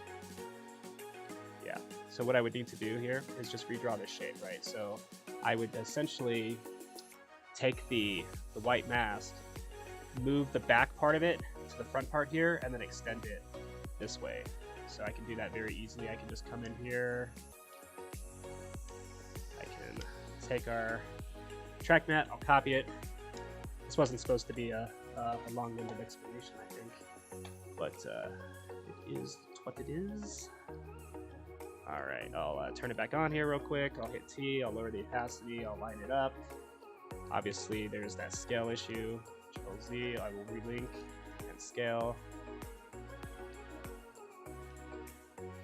Good enough. We're gonna, like I said, we're gonna move it to the front now. And Control Shift H.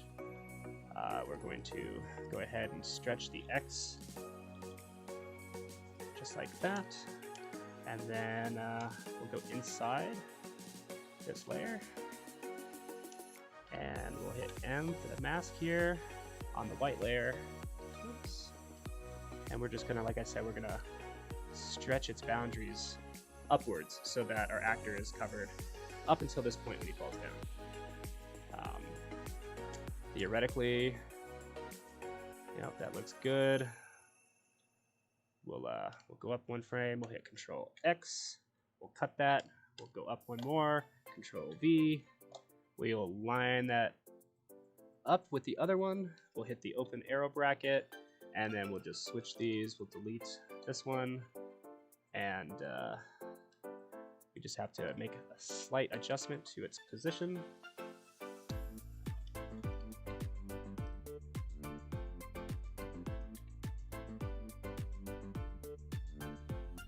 And maybe it's scale.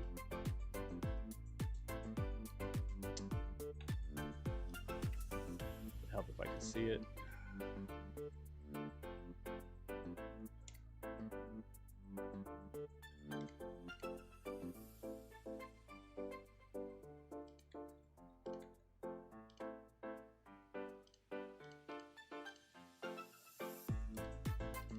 Probably something to do with this layer.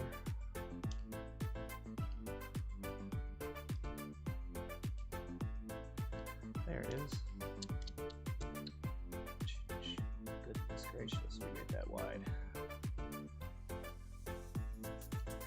Okay, we'll do this. And then I just think we have to turn 100 to Luma inverted or Luma mapped.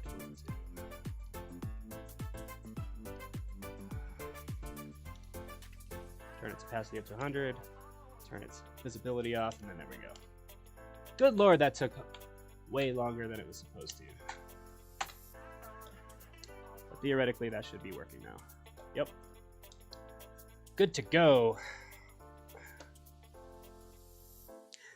Just to be saying, that's even more advanced than I had in mind. But yeah, that's the idea, is to use a track matte instead of keyframing that mask. Yeah, I mean, either way technically works. As you could see, the mask worked a lot faster for me. But because we've got essentially this top opening track matte nested into a pre-comp, it's procedural in a way, right? Like if there was another opening somewhere else, we could essentially go into that composition and position another track matte like on a wall. And essentially we'd have one on the ceiling, one on the wall, but they're both inside of that singular composition. And so that's what I mean by procedurals. We can go inside of that composition and we can change it at our leisure, essentially. Rather than, you know, having a bunch of masks everywhere all over on a single layer, and it's difficult to make sense of what they are, what they're supposed to be for, especially when you're dealing with like add and subtract and intersect masks.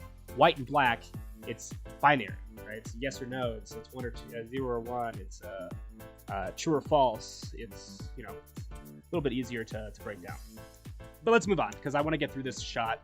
And then I think that's probably, we're going to leave off after this shot is completed, and then maybe next week or another time we can explore the other shot that I was thinking of. But let's color correct our guy here. You know, we want him to match our shot. And right off the bat, I know that I want him to have light, obviously, casting down on top of him. So let's figure out how we're going to do that. Again, this is, you know, I'm just kind of freestyling this, guys. Exactly, Jesse. No pesky keyframes. The only reason we potentially need to keyframe is if I had him dropping through during the opening of this shot, right, where the camera is still moving. And there's nothing saying I couldn't have done that. I would just do a camera track or a camera solve, and then turn all of these layers into 3D flat layers. And so they would just stay in their own respected space in 3D, you know, at a specific distance from our virtual camera. And so they wouldn't move around, but technically we're telling the computer that it needs to do a ton of keyframing when it creates that mask. The other thing that we could do here real quick that I think might be real fun is this just feels soft, right? It's a soft landing, right? So I think if we take all this footage and we pre-compose it, we call this earthquake. This is gonna be kind of silly, but we'll call this earthquake. And so we've got this new comp now, and when he comes and he lands, what I want to do is I want to shake things up. No pun intended. All right, so we're going to come to about this point, right here, and we're going to hit the P, we're going to hold down Shift, we're going to hit S, and why not Shift R, okay? And what we'll do is we'll make a new adjustment layer, and we're going to attach a couple of expression controls to them. And we're going to essentially create little slider controls to control the intensity of a wiggle expression. And it also gives us a really easy way to keyframe that. So this is getting a titsy bit advanced, but it's actually one of the simplest types of expression controls you can do. So we're just going to make 3 slider controls. So we'll do that, and I'll hit Control D, I'll duplicate them. And I'll take this first one, and I'll call this, you know, position, wiggle, okay? Second one, I will call this rotation, wiggle, and last one we'll call it a scale wiggle. And then we'll make one more actually. We're gonna go and expression controls, slider control, we'll call this frequency control. So what an expression is, in case you guys have never used expressions, they're essentially they're methods, they're actions that are written in this case, JavaScript. And when you type wiggle and you pass in 2 values, numbers, it's going to add camera shake, exactly. But this is going to allow us essentially to control the intensity of our camera shake with these sliders. And I'll show you what that looks like. So what we're gonna do here is we're gonna come to position, okay? Well, what we want to do is select the adjustment layer, and we'll just call this, we'll call this camera shake controls. You don't have to do this. I just like giving myself control, right? I like to be able to, you know, make things work, okay? With that layer selected, you're going to click this little lock button here at the top of your effects controls window for the camera shake control. And when you do that, what happens now is if you select another layer, this will still remain here. It's not going to open up the effects controls for the earthquake layer, which in this case doesn't even have any effects applied to it. So it would just be a blank, window here. So we want to make sure that this is still here because we need a reference to it. So I'm going to Alt-click on Position, and I'm going to type in Wiggle. It's this simple, guys. And open and close, little brackets. I'll make a little comma, and I'll go right before the comma, and I'm going to use this little swirly icon. And this is position. I'm going to click and drag, and the first option is frequency. Okay, so I'm going to click and drag, and I'm going to attach it to the slider for our frequency control. And then, as you guys can see here, it essentially has this code that's referencing our frequency control. So this comp, meaning something that's inside this comp, dot layer, meaning it's talking about a layer. The layer has a name. Anytime you use a string encode, you put things in parentheses, so it's camera shake controls, which is the name of our layer. Dot effect is saying that layer has an effect. The effect is called frequency control, which is the name of our controller. And then it's referencing the slider, right? You can also just put the value of 1 and reference its index, but in this case, slider. And so it's saying that first number, that first value you're passing in is whatever this value is here. And then we're going to go to just past the comma, and the second value is going to be our position wiggle control, that slider. So again, this comp.layer is saying there's a layer in this composition called camera shake controls, has an effect called position wiggle, and we want to take the value of the slider and attach it to the second value. And so this is essentially those two things we just did. It's no different than putting like a 5 in the first one and a 10 in the second one. Jesse says, I loathe expressions, but Dan Eberts is the king of After Effects expressions, and you need to learn JavaScript, you're saying. Yeah, I mean, it's not that hard. I went to college for a little bit, but dropped out. I learned how to code in Java, and then I went to another school and kind of picked up Python and Ruby a little bit. Code in itself, any object-oriented high-level programming language, they're all exactly the same. They just are written slightly different. They're written in like human readable format, right? You can read this. We know what it's talking about. If I click away, it looks like it's telling me I have an expression error. This is position of layer 2 earthquake and comp old abandoned, blah, blah, blah, blah, blah. Tunnel cinematic background expected. What?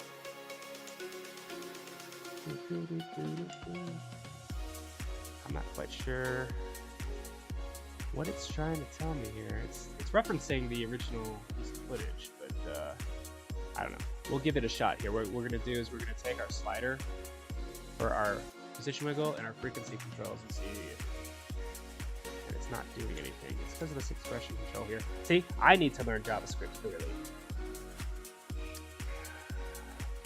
All right, so it's essentially saying the expression is disabled because there's an error on line 2 in the property for position of layer 2 earthquake, which is this layer here. In comp, old abandoned cache leads to tunnel, cinematic background, blah, blah, blah, .etc is expected, which is the name of our composition. Layer 2 earthquake. I think what we might do is, I think we just have to type transform dot position is equal to, and then type in wiggle and repeat that process. I think what it's telling us is essentially we need to tell that, we need to tell earthquake that it's having its position transformed. I'm hoping that that is the case and that I don't look like an idiot here. Which seems likely. Let's see here. Now what is it going to tell me? Same thing. Position on the earthquake comp. Okay, so let's try this. We'll alt click on position.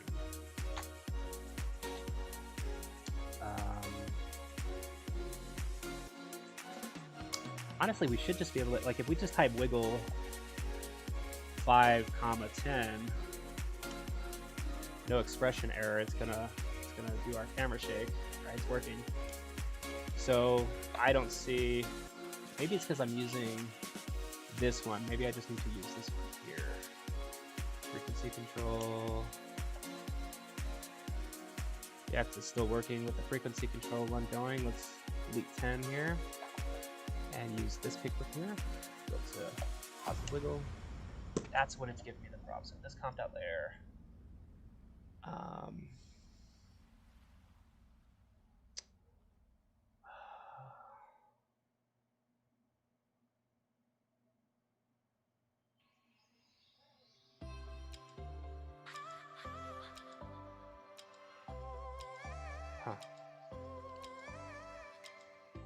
I think, you know what, it's probably because I don't need to reference this comp again, maybe. Maybe I just say layer. Yeah. I'll tell it to reference the layer. Control X, and I'll put that layer I want it to reference inside there. Oh, good lord. It's been a while since I've done this. All right, we're not going to screw around with this, I guess. What instead we will do is just keyframe it here, I suppose. So we'll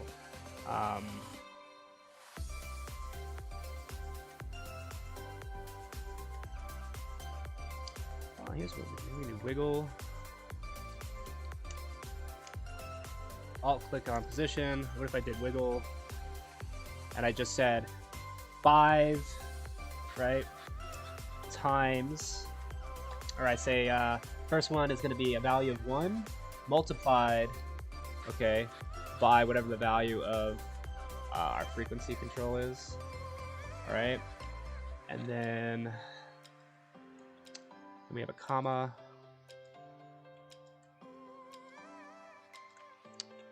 and then we will say the other one is going to also be 1 times, not 8 times the value of our position slider, and then we gotta close that expression out. There we go. All right, cool. So what I did instead was I just said, hey, take the value of 1 and multiply it by this value. Right now it's 9.32 for that first value. So you can see it's shaking 9 times per second, and then it's shaking by 14 pixels or so. You know, and I can change that to a 2, and it would double it. I could also increase, you know, these controls, and it would do the same thing. So a little bit of a pain in the butt there to get that working, but I'll set this back to 0 here real quick, and I'll show that again here for the scale. So I'll alt click on scale, and we're gonna say wiggle, okay? And we're gonna pass in 2 values. It's gonna be 1, 1. You gotta make sure that is put inside of those parenthesis brackets, just like so. And then we're just gonna hit multiply. We're just gonna say, hey, multiply 1 times whatever that value is. And it should have worked the other way, honestly. I'm not sure why it wasn't. But the first one is frequency. And then the second one will be 1 multiplied by, so I'll put a little time sign, and then we'll choose the scale wiggle. And I think it's probably just because we didn't have this extra parentheses at the end. That's all it was, guys. I needed to put an extra parentheses at the end. That's what I was explaining, Jesse, a little bit earlier when I was explaining how like there's different syntax for like different programming languages. Sometimes you need a semicolon at the end of a method or you know, a function that you're calling. Sometimes you need to have parentheses or brackets. Sometimes you have to put strings or, you know, anything that's text inside quotation marks. Sometimes you don't. It really depends on how the software was written, but they all work exactly the same way. You have 3 different things. You have a class, which is essentially a document of code that describes a real-world physical object, in this case, a shake, right?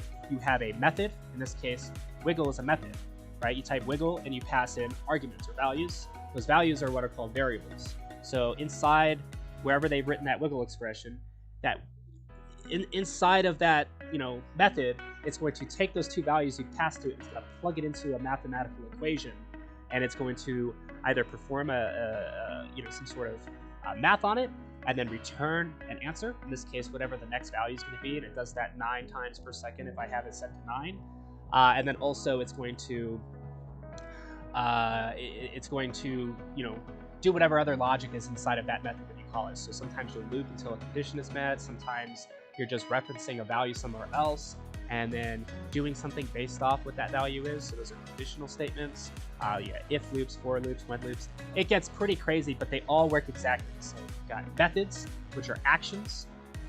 You've got a class, which describes the object, and then you've got variables, which describe the features of the object. What color is it? How many wheels does it have? How many gigabytes of RAM does that computer have? The computer is referenced by a class. The method would be something like turning on the computer or turning off the computer. It's an action. And then the variables are actual features, like how much RAM does it have, how much hard drive space does it have.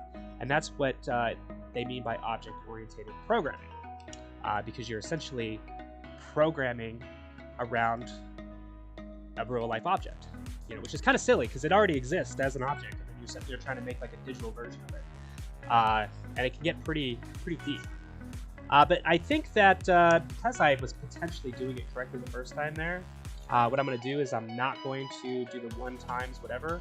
I'm just going to reference frequency, and then I'm going to go to the second half of that, and I'm going to reference, in this case, rotation, and I'll put that extra quotation mark there at the end, and we have no error. Excellent. All right, so now what we can do, guys, is on this camera control or camera shake controls, we can just hit the U key or P.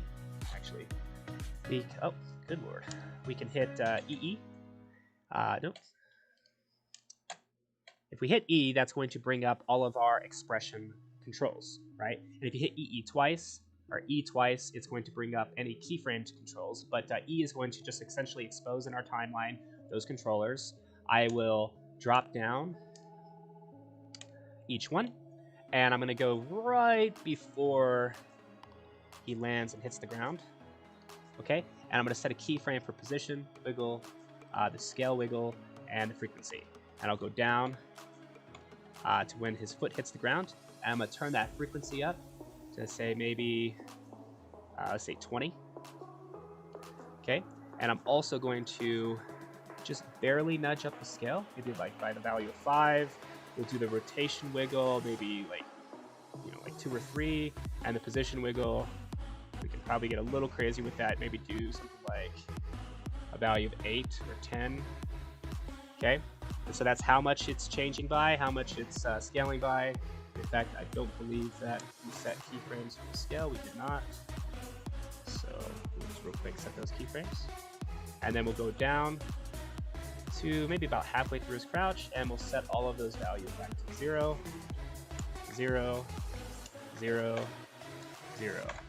Right? So rather than having to deal with 4 separate layers, digging around through your composition, we can struggle and trip through writing some expressions and using expression controls, and we can then template this out. You could make this into a motion graphic template for Adobe Premiere, and then essentially change those values in Premiere in that timeline, and it would essentially handle all the math here on this end.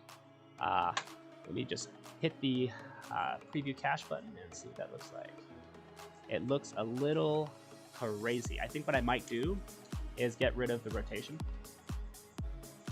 So let's try that real quick. We'll just we'll come to the rotation wiggle, and we'll just click the little eyedropper. That's another great thing, is you can just very simply, and then we also want to reset it.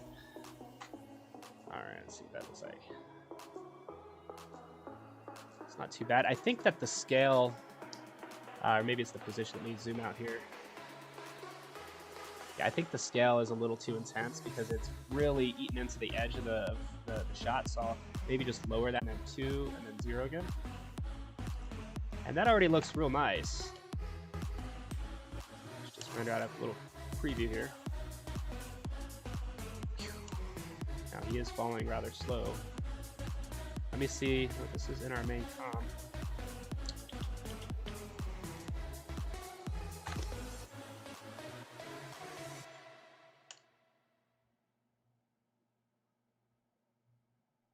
It's falling rather slow, I think. So we'll go back into Earthquake. Well, just go back up one. Just go to comp settings and see 125 frames per second. Earthquakes. There's at 25 frames per second. Let's see if it looks funny here.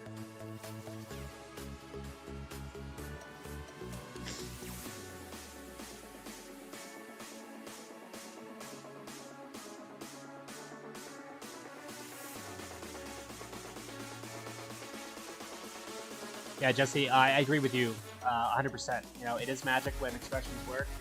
And it is kind of silly that something as simple as not having a semicolon or a punctuation mark, or in this case, a you know, the parentheses, screwing everything up. That can be frustrating. Well, I don't know why that is going so slow. I do know that we stretched out the soldier animated video quite a bit. But what I'll do is I'll just time remap it here in this comp, you know, because we're working our way up, so I don't want to keep screwing around with those nested comps, because things can get really complicated real fast when you're hopping around and doing all that kind of stuff. So I think what we'll do is we'll just come here to the earthquake layer, and we'll right click on it, we'll go to time, and we'll choose enable time remapping. And time remapping is really fun, because essentially what it does is it sets a keyframe at the very first frame of your footage, which in this case is like way over here, and then the very last frame. And so essentially, you can go to a point in time that you want it to be sped up in this case. And what we'll do is we will click and create a keyframe. So now there's a certain amount of time between these two keyframes, if that makes any sense. So if I push this keyframe closer to the last keyframe, it's going to squeeze that time into a shorter time, essentially making the clip go faster. If you pull them apart, it's going to essentially expand the amount of space or time that's between those two keyframes. And when you set a keyframe, it is locking to that point, that frame of your clip. And so if you guys remember the movie 300, where they're zooming in and then going slow-mo, right? That would be an example of something you can create using time remapping. You can zoom in using scale, and then you can also time remap and slow down your footage between 2 points that you've locked in with these keyframes. And so I'll show you what I mean. Right before, we've set a keyframe, and then we've got a keyframe right as he hits the ground. We'll set another keyframe. So if I select these last two keyframes, because you always have to select everything past the point that you're trying to control, and we just pull the space between when he enters the frame and when he lands. Now, that space has been squished down. The space between this point in time and the last frame's point in time, however, are the same distance. They haven't changed because we selected them both by highlighting them and slid them both down. So they didn't actually have the space between them change at all. So even though the keyframe here on the end isn't attached or stuck to the very last frame, it's still referencing that last frame. And this is still referencing the same frame, the same amount of frames down, as the last frame is to that last marker. All we've done is essentially squished all of the video data that was between these two frames closer to each other. So now when I press play, you'll see that he drops faster. Maybe a little too fast. We'll see.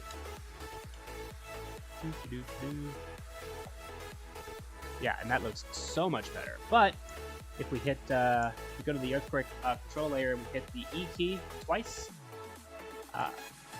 maybe just once, you'll see that now we need to essentially just move EE. Actually, just we'll hit the U key. U key will bring up all of those controls. We just need to line the point in time when he lands, which was about right here, to the center keyframe here. And just, because we did change how time passed, we're just going to adjust where those, control, wiggle keyframes that we had essentially programmed in here on our timeline. So it should look good. It is actually doing its thing a little too fast, and it's because they're not lined up right. So we got to go to this last frame, which is when he lands, and the middle, in fact, the very first keyframe, because that's when the value starts to change, not the middle keyframe. So that's why it was a little off. It's math, guys. Literally, it wasn't until I went to college and learned how to code a little bit that I realized that, what I was blowing off in algebra class in high school or middle school is actually an essential, super important part of what I would be doing later in life. In this case, playing around in After Effects. It's literally, I can build products, I can build tool sets, I can build all sorts of cool stuff, at my desire, using coding. And it's just math. I didn't understand algebra. But then once I learned to code, algebra made sense to me all of a sudden. I did it backwards. It was real weird. I'm going to turn the position frequency, so it's going to wiggle a little harder. And I might just turn the scale up a tad as well. Actually, we won't play with the scale. What we might do is just bump the frequency up for that middle one. It doesn't need to be like a crazy, it's subtle, right? It doesn't have to, it's not what's going to sell the effect in my opinion. In fact, it's probably going on a little too long, if I'm being honest anyway. We might just shorten up the actual ramp and ramp down. Yeah, something like that.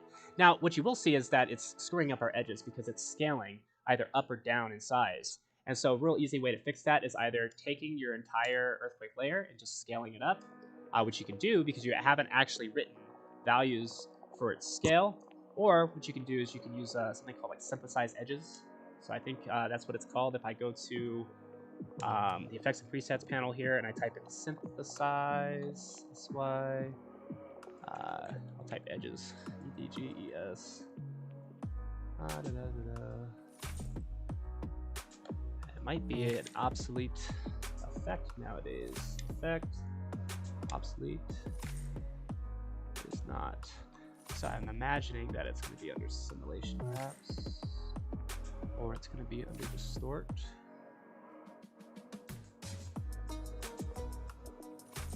You think coding's hard? Look at all these different effects you gotta learn to get anywhere near good with After Effects.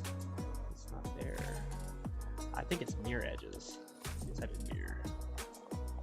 Yeah, we'll use distort mirror, and I think that might actually work for us. Nope.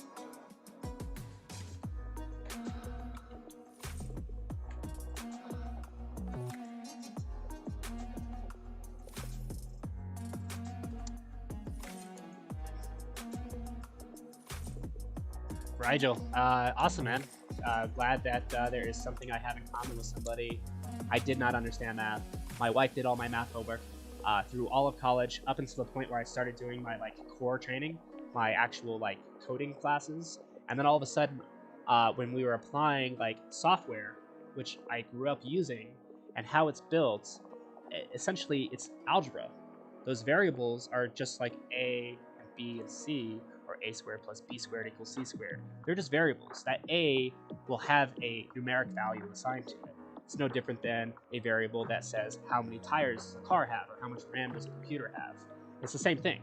But once I understood that you could use variables from algebra to actually describe and represent real-world objects, and not just the edge of a triangle, the world just opened up for me. It was that aha moment that I had. So let me see here. I will find this effect. Hold on, guys, just a sec here. If not, I'll just scale it up. That's no big deal, but I didn't want to do that. Generate. Okay, that's not going to be that.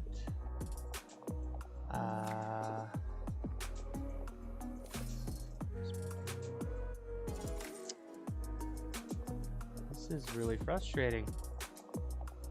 Andrew Kramer has used this exact effect a million times in his tutorials that I used to watch growing up. I think it's motion tile.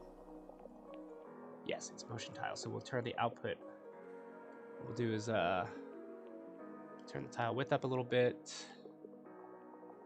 and the output width and the output height, I think. And, yep, there we go. So what it's going to do is it's essentially going to kind of mirror and flip that edge. And so now, I want to say synthesize edges was also an example of that same exact result. Yeah, but motion tile did it for us as well. And if we just, we could even go so far as to just turn on the motion blur for this comp now.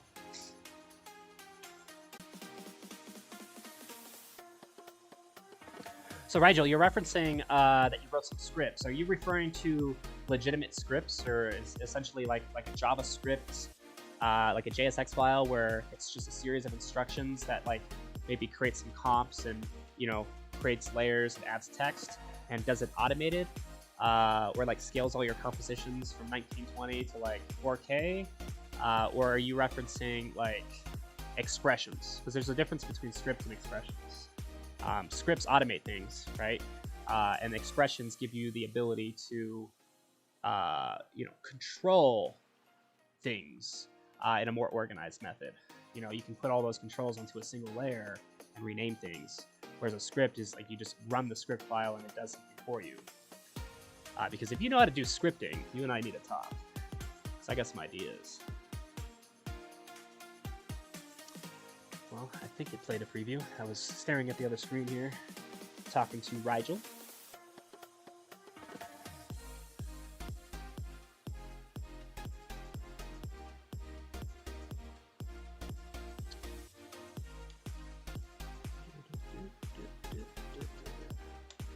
My computer is starting to work against me, guys. Preview. Scroll this down. It was in full res. I'm in full res, so I should be able to. Should display this cache preview for us, but it wants to recreate it every time and then not play it smoothly. I'm just gonna clear my disk cache, guys.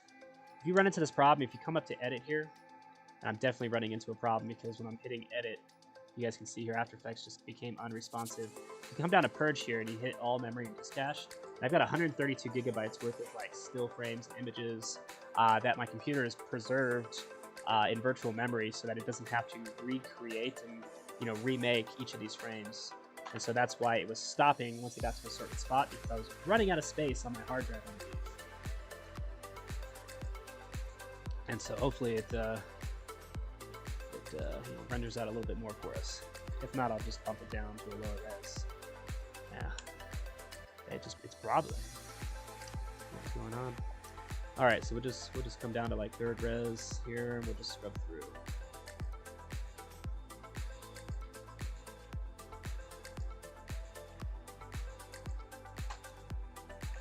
And you know what we'll also do? We'll just do this. We'll slide the in time of our comp work area a little bit closer to where the effect is supposed to take place. That way, there's plenty of RAM available. All right, so you're saying, yeah, you did do a JSX file, and it generated some stuff in AE, including injecting some expressions on layers. Rigel, we definitely need to talk, bud. If you get the chance, go check out my website, stock3d.net. Stock3d.net. What I did was I created three-dimensional stock footage. So the first product was a Fireblast product, and I wrote a ton of expressions and JavaScript coding, and then encrypted all that code. It's got like 120 different layers, and pretty much everything comes up to a single layer. And you have essentially all these controls that allow you to select a Fireblast from a drop-down, and then you can change a slider, and it'll actually rotate that Fireblast three-dimensionally over a 180-degree plane. I want to create a product, like an add-on, where you can get another 6 Fireblasts, but I want to do it in a manner where I'm not actually having to provide an updated project file. Because if I give you a project file and the 6, then technically you don't even need to buy the original first portion, because you have the project file and the footage.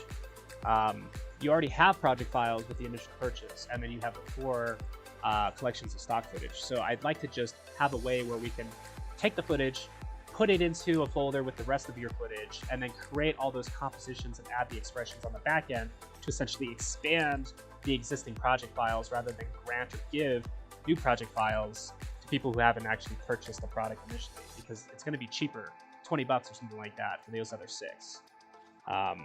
So if you're confused in any manner of what I was just talking about in terms of what I made, just go check out stock3d.net, look at it, and let me know if you think that you can give me a hand on it.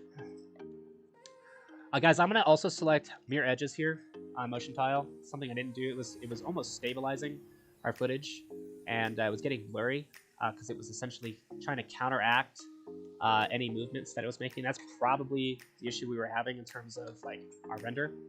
I just needed to select mirror edges.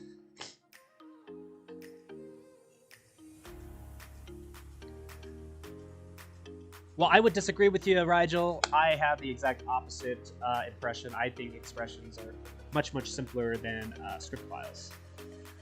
Mainly being that you only have so many different types of things that you can reference to with expression language, right? You can reference a layer or an effect on that layer or a composition, right? When you're dealing with scripting, you're referencing like entire project files. You're referencing things like, how much freaking RAM your computer is using at any one given moment in time.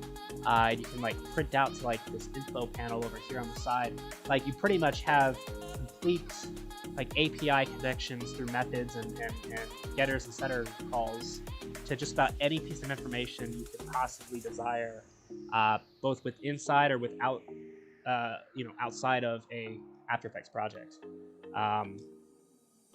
All right, Julie, yeah, you checked it out? Awesome. Yeah, it's I pretty much taught myself JavaScript over a few weekends to get that thing working. It wasn't that terribly difficult because obviously I already knew how to do similar programming languages elsewhere, but yeah, it came out real nice, I think.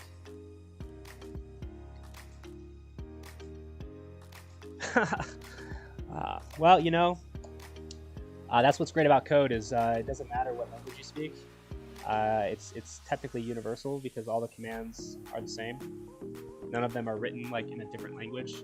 That is the language, the syntax of that program, which makes things a little bit more universal for coders. That all being said, just a couple of last things we need to do. I'm going to go ahead, go back to the earthquake here. I'm going to color correct our soldier. Okay, so I've got the soldier drop animated layer. I believe that is our soldier dropping down. So I'm just going to go to the place in time where I can just grab him. And first thing right off the bat is the white balance is much different, as well as the color temp. So we'll go to Effect, and we're going to try to match the warmth of the walls and the light coming into this room. So we'll go to Color Correction, and to do that you would choose, there's a couple different ones you can choose. I would probably go with, let me see here.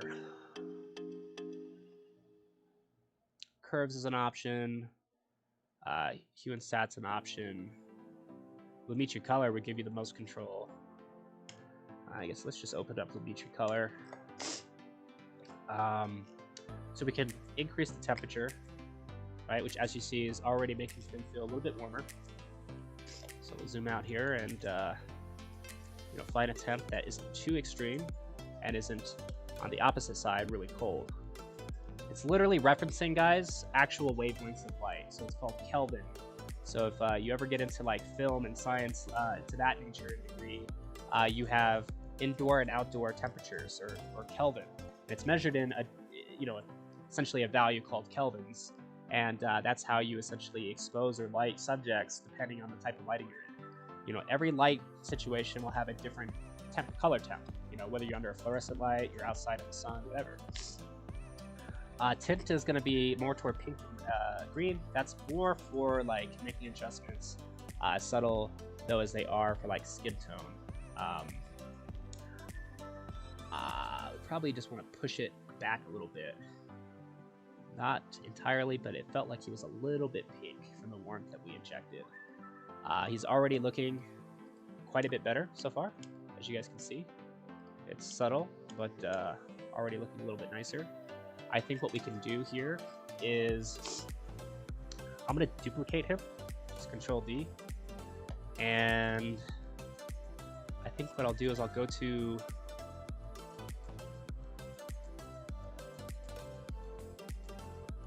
this is going to be kind of a silly way to do it, but I'll go to right when he's touching the ground, I'll hit Control Shift B to split the layer, and on this top layer what I'll do is I'll just cut him in half, I think. So I'll use like a circular mask, probably will work just fine. Something like this, and I'll feather the edges. So essentially what I've done is, if I solo this layer, okay, we've just isolated a certain portion of this actor. However, because we did a Control Shift D type thing, there's still that original actor clip down here at the bottom. So if I were to shut this layer off, you see it doesn't really change anything. But now what I can do is I can, on this layer, I can just bump up the exposure a bit here at the top. And then hit the F key and really blend those edges a bit. And so now what we've done is we've kind of top lit the top half of his body and not necessarily the bottom half of his body, which is, like I said, it's a cheap way of doing it, but whatever, it is what it is. Back on that bottom layer again, this is where we started out with everything. We can probably just pull the exposure down a tad, right? And that top layer is still going to keep its other values. We might, decrease the shadow intensity, right? Because there's lots of shadows in this room. So the same would be this, said for like areas where he's got joints that are closed in close to each other. You do have some bright spots, so maybe I don't adjust the lights, or excuse me, the highlights on this clip. Maybe I go to the top clip where he's got light hitting him, and we adjust and boost the highlight values here, and maybe punch the contrast up so that there is kind of a more harsher transition between shadows and highlights, which would be what something looks like when you're in direct sunlight anyway. Maybe we'll, adjust the shape of the mask a bit. Maybe not have it so much on the front of his face because it's looking down, it's away from that source of light. So maybe just, contain it to, that part of his body. So already, guys, I think you probably would agree with me if I were to take both of these layers and I were just to shut off the effects for each one. This is our original, right? So if I were to just, you can click this little camera button here. That's the reset exposure. Where's the camera button? It's right here. So this is a take snapshot button. If you click it, it's going to essentially take a snapshot of your comp window. So then if I go and I put these effects back on, because remember we split into the two layers there, essentially what I can do is the eyeballs next to it, you guys can kind of see what we've got going on here. It's looking much, much better already with just a couple of simple, very subtle changes. Again, back to the bottom layer though. We've got, we'll leave whites and blacks alone. We've got the creative drop down where we can actually choose like different LUTs, and this is probably where we could have started to begin with, right? But you've got all of these different, LUT stands for lookup table, essentially references the color science of like the type of camera that you filmed with. But in this particular case, what's nice is that, we can find one that's got some warmth to it, and apply it to the bottom layer, the bottom half of his body, where we've kept the top layer untouched. So maybe blue cold, which will give us that effect. And then on the top layer, what we can probably do is we can apply a different LUT and do something that's warm. Let me see here. Maybe like big HDR. No. Something with gold, like gold orange.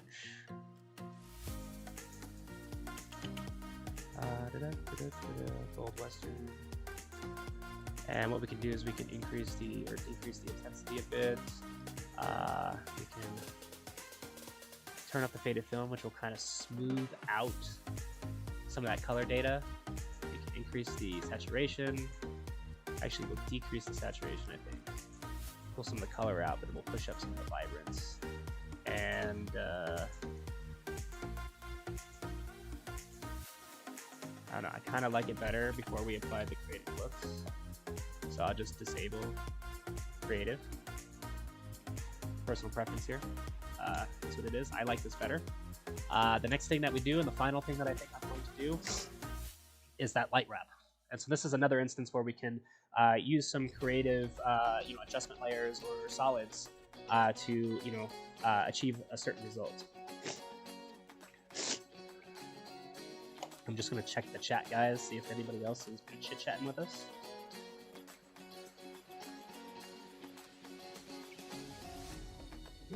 Looks like I've got everybody so far. All right, so we're gonna just do a light wrap. This is actually a pretty useful technique. I think what I'll do is we've got our soldier on the top and we've got our soldier on the bottom. We're gonna apply this effect to both in this instance. So I'll start with this top plate here because that's where you're actually gonna have a lot more light wrapping around the edge of your actor. And so this is what I meant by, it's not enough just to pull a green key from behind your actor and then do nothing about cleaning up those edges. In real world, if you look at somebody, light is wrapping around them. The ears become kind of translucent if there's a hot light behind it, or if you put a flashlight up to your palm and turn your palm over the other side, you can see the light peeking through your fingers and through the flesh of your skin. When a lightning strike hits a cloud, you can almost kind of see through the cloud sometimes. It's light does that kind of stuff. It's called specularity, ambient occlusion. The way that it interacts with lights and shadows and transparencies is real neat. And so your humans are trained to see that kind of thing. And so you might not think that it exists consciously or think that as a motion graphic artist or visual effects artist that your shot needs anything else. You think it's perfect, but then somebody says, well, where's a light wrap? And you don't even know what it is, but then they show it to you and you're just like, oh my god, that looks so much better. But you're not walking around consciously aware that it's bad in the first place. I don't know if that's making any sense. But here we go. What we're going to do is we're going to make a new solid. Let me see here. I'll probably trip through this a little bit, but we want to make a new solid. I'll just make a gray solid. And I'm just going to call this light wrap. Okay, and we're going to put that right over top of our actor's plate in this case. So I'll just Alt, open bracket, come to the end, Alt, end bracket. Because again, remember, we want to be doing this over top of our... we can't actually put something behind our actor and make it look like it's wrapping around his edges. We have to put it on top and have it only isolated to the edges. Come back over to an earlier time in the keyframe. So what we'll do is we'll select that light wrap layer, and we're going to apply a couple different effects. So the first one is going to be a set channels effect, which should be, it's probably going to be under channel, set channels. Okay, and so this is essentially allowing us to set specific image data to each of the individual color channels. So your alpha, your red, your green, and your blue. And so for this instance, we're going to select our background footage, so our backplate. We're going to say take the colors of our backplate and assign them to these channels. So we're going to choose backplate, where each of the source layers is referenced.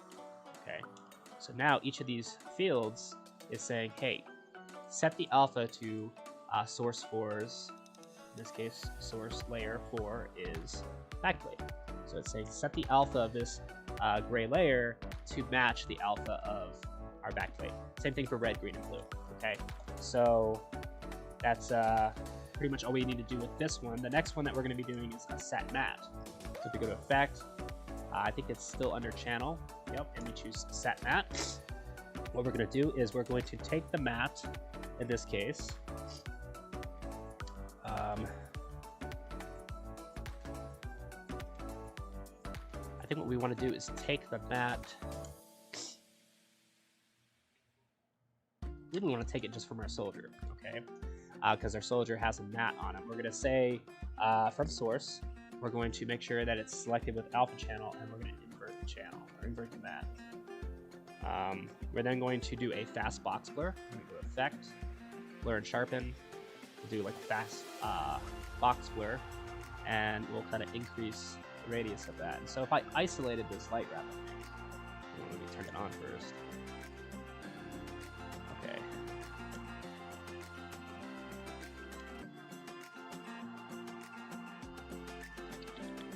I think I don't have the right channel up there selected.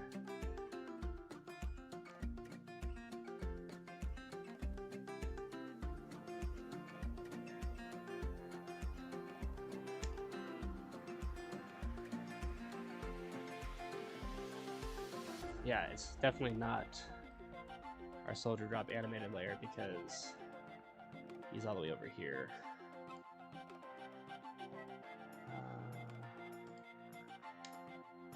unless we choose, yeah, effects and masks.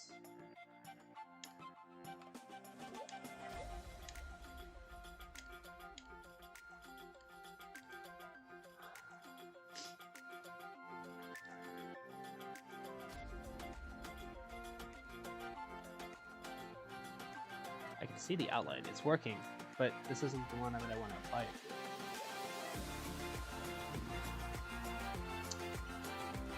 Oh, well, because I have that layer placed.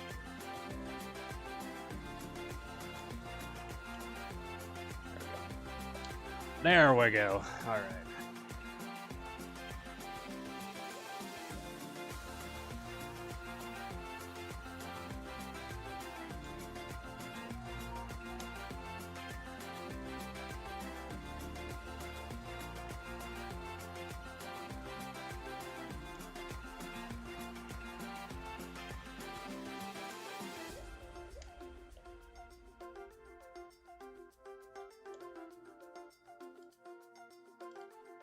Okay, yeah, so we're inverting it. We're using, I think, our light wrap.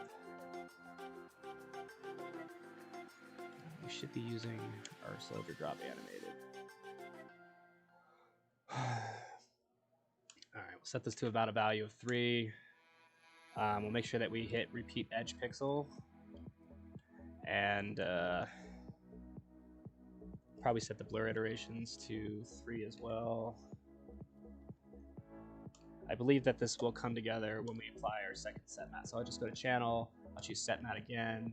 But in this case, we're gonna select the same layer, which is our soldier drop animated layer, but we're going to not invert the matte, okay? And we'll leave everything else the same. And so now I believe we should have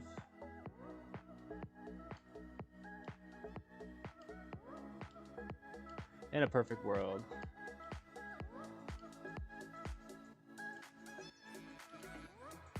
is a nice subtle light wrap around our actor. For whatever reason, I don't believe it's working. And I think it has to do with the layers we have chosen here. Let me just change this back to our light wrap.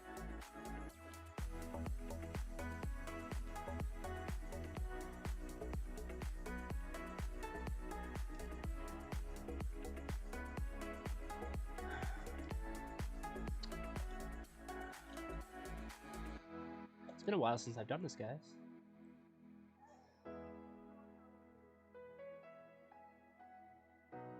Rigel's making fun of me because I'm sniffling a lot. Yeah, I still have colds on the occasion, bud. Oh gosh. All right, let's do this. I think we can cheat the light wrap. If I go here to the soldier drop animated layer, I go to effect, I go to simulation, or no, stylize.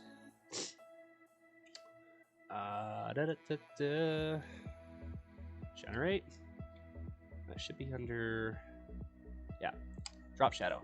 It is under the perspective, okay? And we turn this into like a 3D layer, okay?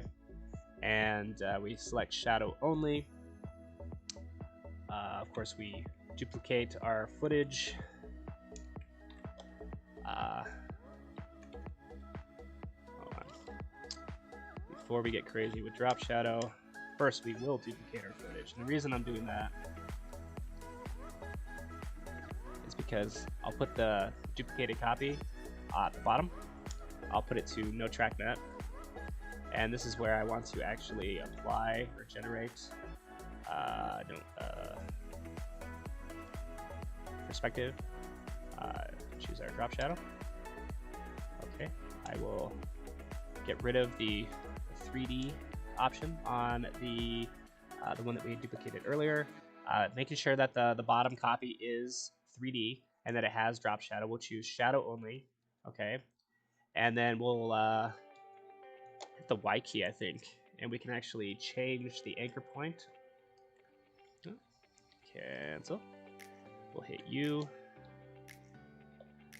And we pretty much only want this footage to exist, I would say, from about this point on, because that's when the shadow is going to be at its deepest. So I will Alt open bracket, and I can actually go through and just delete the keyframes on this layer for the position.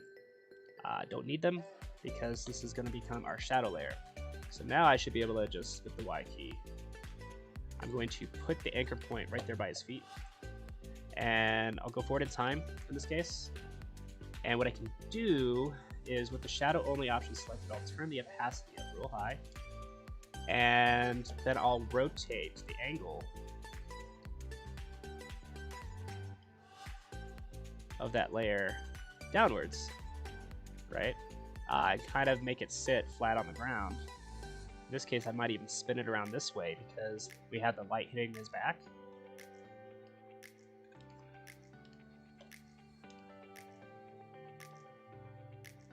And we'll just do our best to line it up perspectively. That is definitely not the right layer. Here it is. And we're cheating essentially kind of like a little shadow. And we want to make sure definitely that it's underneath his physical copy of himself. So it looks right. And then we can probably scale it up. And since we set the anchor point toward the bottom of the clip, we can essentially stretch upwards like this. And then we can, you know, like turn the opacity down a bit. And we can turn the softness up. And we can probably turn the distance. The distance in this case would be cheated by stretching the layer. But we'll turn the softness up. Not super high. We still want to be able to tell that it's him. Alright.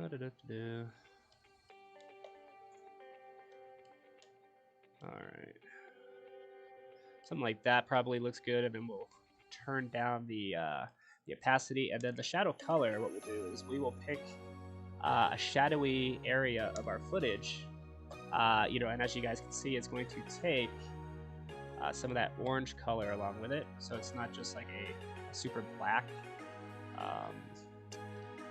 solid. We're actually using real color data from our footage that we're comping our actor into to achieve this effect. Okay, so what we'll do is we will, for the scale of this layer, we'll set a keyframe because we did stretch this. But as he moves up, right, I'm just hitting the page up key. I'm actually gonna stretch this a little bit further back. What I need to do at about this point is I need to shorten the shadow, right? So you see what's happening as I move forward is he crouches down and whatnot. The shadow will stretch. The other thing that we need to make sure that we set a keyframe for is going to be the opacity of the drop shadow, because as we get to that point, maybe a couple frames after we shorten this, we're going to turn the opacity pretty much completely off. And so what's going to happen is as he's dropping down, you're going to see the shadow, the opacity comes into existence. And once he hits the ground, it's going to stretch out. And now it looks like his shadow is casting across the ground. Rigel's saying that looks legit. He's loving the shadows. Yeah, this was just a little trick I picked up along the way. Of course, this is inside the composition that still has everything a little bit slow. Let's just look at the timing of it. I think it fades away probably a little too quick. So I'll hit the U key. I'll probably take the opacity. Have the opacity fade in and then fade away sooner. So that looks good. Probably delete. I think I have a second scale keyframe here, so I'll probably just delete that too. Oops.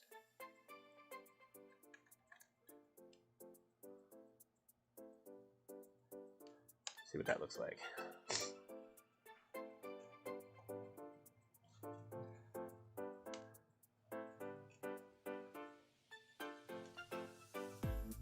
All right, it looks a little titsy bit off, but remember, we're not watching it at the right frame rate. So let's go back to the comp where I did all that time remapping. one layer up. Let's see what it looks like now with the color correction, the shake, blur, the lens, you know, the dust, the shadow. Things are starting to look a little bit more composited, you know, compared to these clips initially being completely different from one another.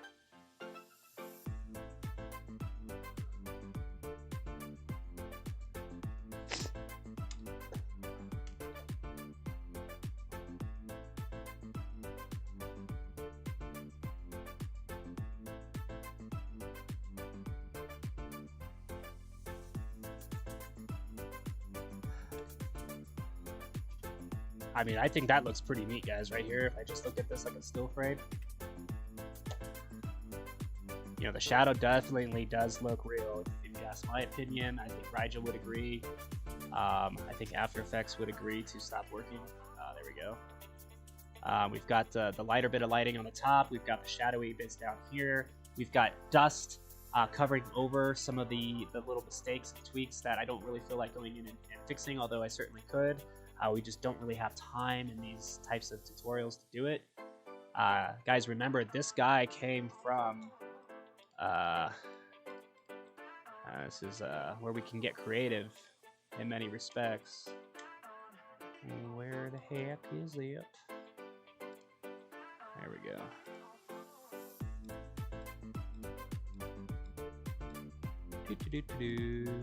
Alright, right here. This was our original shot, guys. He was essentially aiming his weapon out the window and ducking, and I think this is the section that we're using, right? Looks much different. It's been cut out from our actor. These are also, for whatever reason, time synced. You'll see that, you know, they throw a little thing at the window here.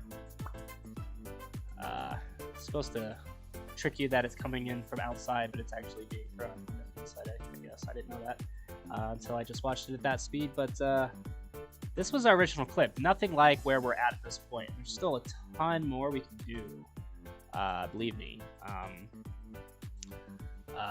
And I might just do one more quick pass. And what I like to do is when I get to a point like this where I think things are really kind of just coming together, this is where I start to just maybe consider just doing one color pass on it. So I'll just do it on the adjustment layer that's already here that has our wiggle stuff on it, because this is sitting over top of that earthquake comp, which has got everything else underneath it inside of it. So I'll go to effect. I usually just do a subtle tip. I turn down the amount. What this is going to do is kind of desaturate the entire scene and blend all of the colors much more closer together, right? So if there was a big color temperature difference, or highlights or shadows were just a little off, you'll also notice that none of the highlighted parts of his body are brighter than any of the highlighted portions of the film. Same thing with the shadows. None of the shadowy parts of his body are darker than the darkest part of the comp. And that's something that compositors make mistakes of quite often. It's when they put something into a scene, it's brighter or darker in some areas, or both, than the actual clip that they're putting it inside of. So that's never a good thing. I know that this is a premium product, but I really do like using Magic Bullet from Trapcode Particular.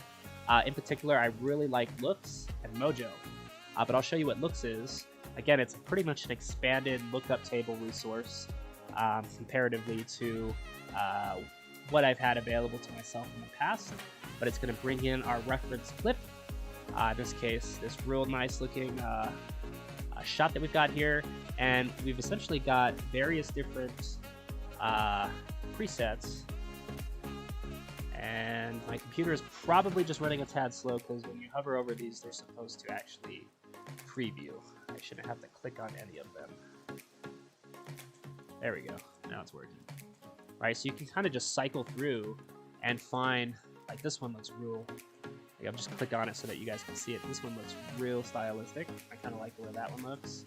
And just, kind of depending on what you're going for, essentially this can be that, again, it is a premium plugin, but there's nothing saying that you can't achieve the same end results using the built-in tools that come with After Effects. In fact, I think on the back end, this is really how it works. They've just taken the time to essentially create presets that you can pick from that use actual stuff After Effects already has. It just obfuscates and hides it from you a little bit. But I guess that's what makes the product worth money. You know, it's a mystery how it works.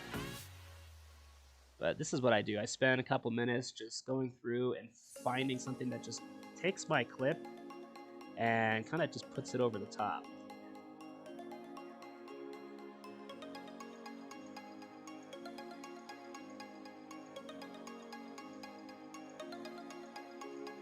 Kind of cool if I can push the exposure. I kind of like the way that looked. I think I'm gonna push for kind of a green look, so I'm just gonna kind of speed up the process and find some that are on the more green spectrum.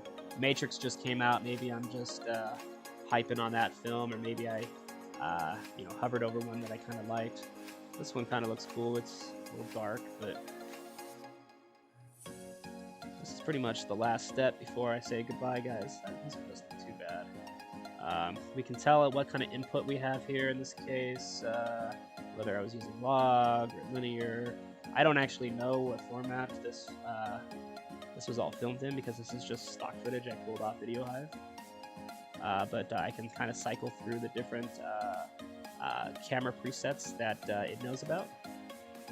And different cameras will use different color science to begin with, right? So they see and essentially interpret light and energy differently. And it's usually in a, I don't know, a copyrightable way. You know, like a what I'm looking for is proprietary. Right, they've done something special that sets themselves apart. Looks like Rigel also uses Magic Bullet. It is super handy because it honestly just gives you that last that bit that you need. In fact, I kind of really like the way this looks. You've got this lens vignette, which maybe I'll just kind of punch in these darker sides.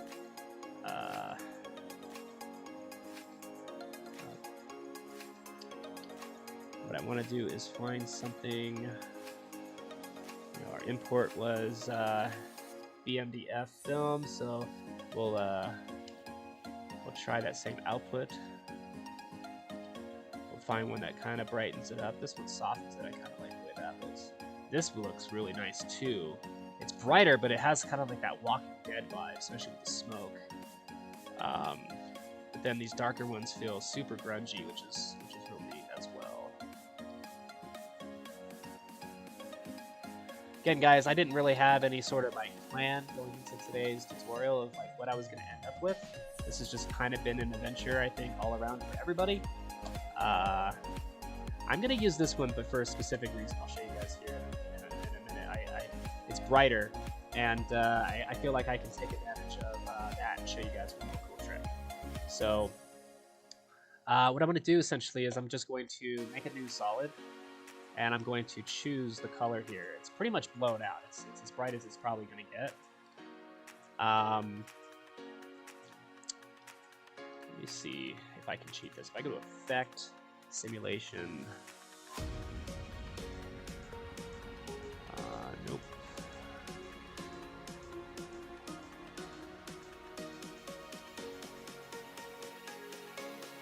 Perspective, there we go.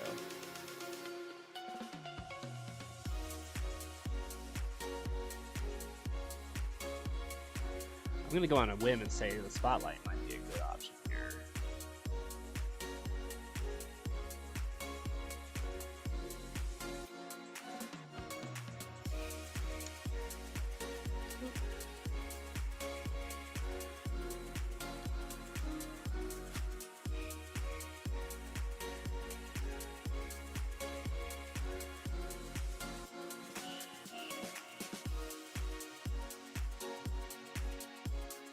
I'm saying that the light emits from up there. I'm telling it it's got a bigger height. I'm telling it what its cone angle needs to be. I'm telling Edge softness. I think this is more or less for a spotlight, like not for the actual. I guess so. What we can do is we can set it down here on the ground. We can turn the angle down, make it smaller. I know this is round, which isn't what I was after. We can turn the edge softness up though, to kind of obscure that. Turn the angle up a little bit higher. Then I think what we need to do is change the angle.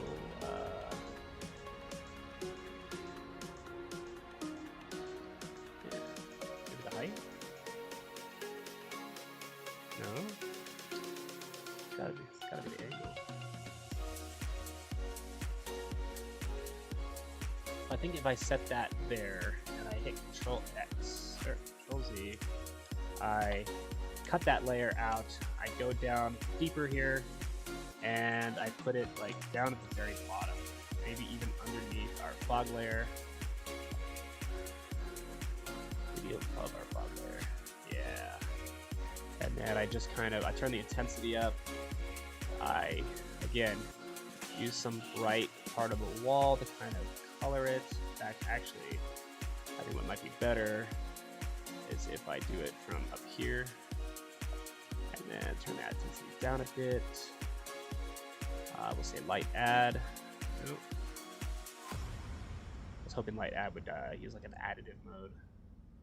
Oh, gel only makes a square one. That's actually useful. So we can do something like this and maybe turn the angle up, make it bigger. And this isn't probably the way that you're stuck. Height is the stretch. Oh, we have a 2 in the front, so I'll say, okay, cool. 2 here. From here. Let's see what that does. That definitely helps with our perspective, I think. Yes, it does indeed.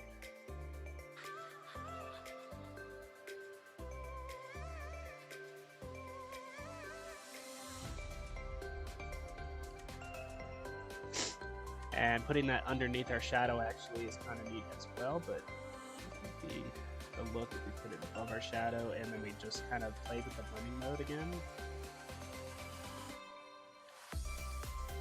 What it should do is kind of lighten up our shadow just in that spot though. I gotta turn the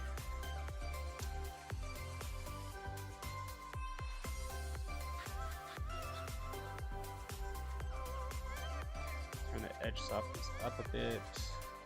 Maybe just turn that intensity down.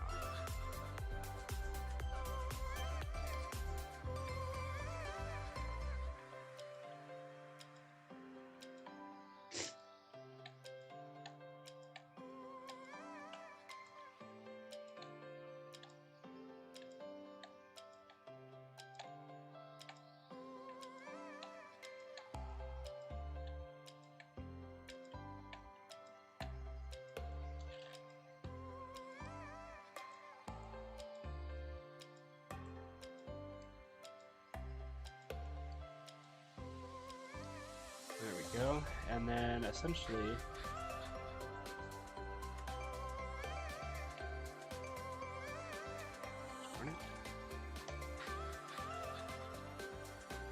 just trying to rotate our little mask there. What I'll do is I'll go layer, new solid once more. I'll do the same thing. I'll choose kind of like that off-white color up here and hit OK, and then I'll hit the eyeball to shut it off for a moment. And then what I'll do is I'll just kind of come here and I'll kind of draw the shape of like a light ray or something. And if I turn this back on now and I the T key and I pull the opacity down a bunch,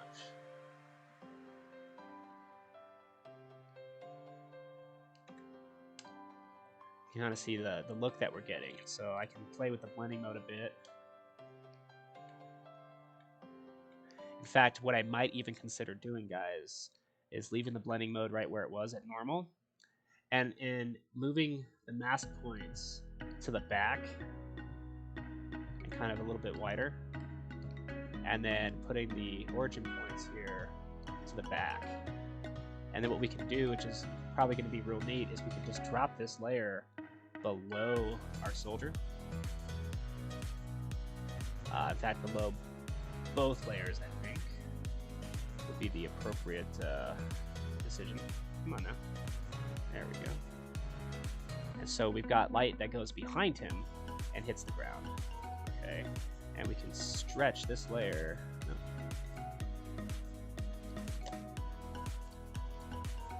I don't know if CC spotlights could be the best choice, but increase that cone angle. Watching that back edge, waiting for it to connect. In fact, rather than wait for it to connect, we can just, you know, move our mask to connect in this case. So we got something nice there. We can probably also go do something like effect. On that, we can do like effect. Trapcode has another one called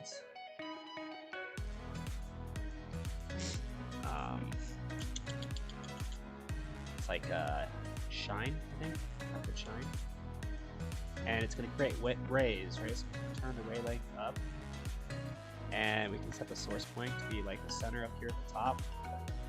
And we can boost the light.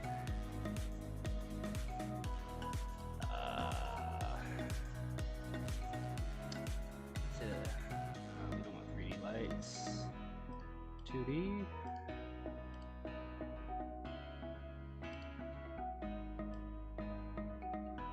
Turning the threshold up will control this a little bit. We'll say use mask.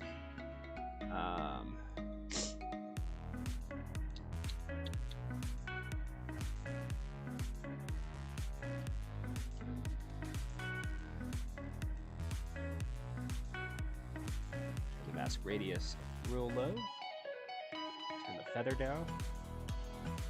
That's essentially using the mask that we applied this effect to here. And then turn the amount of the shimmer up. We turn the detail up. And what I want to do is get them pointing kind of straight down. Going to colorize here. We've got different options for the color. I'll just choose one color. And that looks real cool. But again, it's not the shape I want it to be. Maybe turn it to add, maybe. Give it a little bit more boost of light. Turn that radius down lower.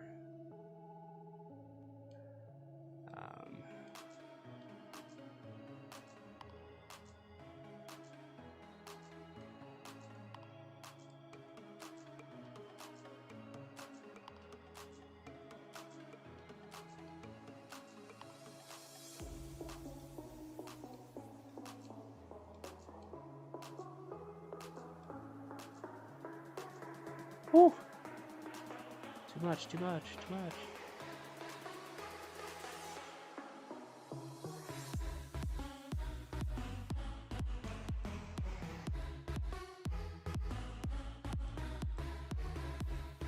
At this point, I just got to adjust the threshold a bit.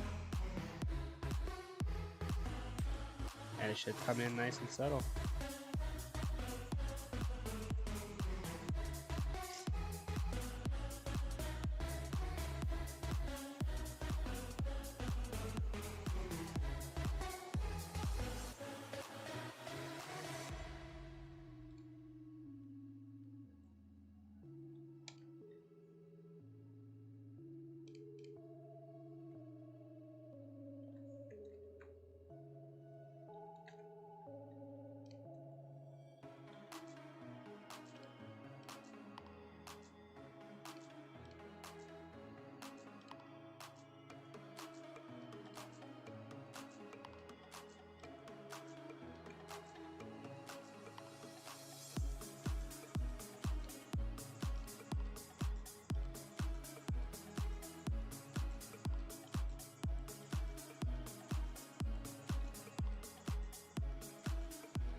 And just to get the intensity of those streaks to go away, we can probably just play around with the opacity of these layers as well. The other thing that I did make sure to do in this case was I'm going to be putting this pale solid above our very top layer, which would be our actor, so that he's got some light that's obviously going behind him. He's got light that's going up above him as well, which is prospectively what would be happening in the first place. And I think also prospectively these back masks would also probably be smaller.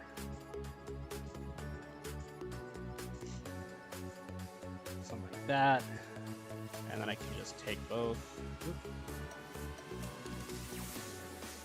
Select both. I'm gonna hit the T key. T. And just pull the opacity down a tad.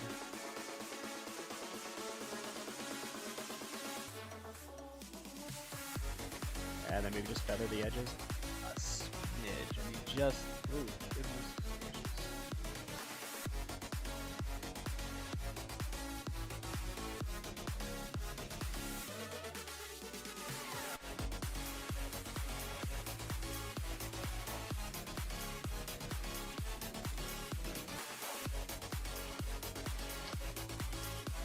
And another cool feature within After Effects lately is you have this mask feather edge tool. You should be able to just click on this mask and feather the end, and then not have the sides feathered as much by pulling this spread in a little bit.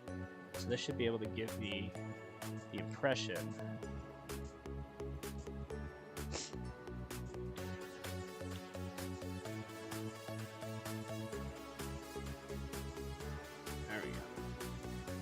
of essentially controlling the boundary of my mask, and what parts of it actually spread further than others. You could also do that with just like the shape of the mask.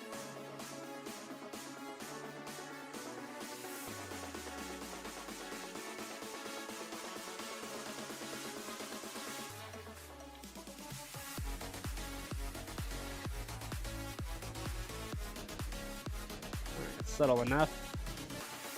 Let's take a final look-see, shall we? Go back to the beginning of our clip, and I will also find that last bit.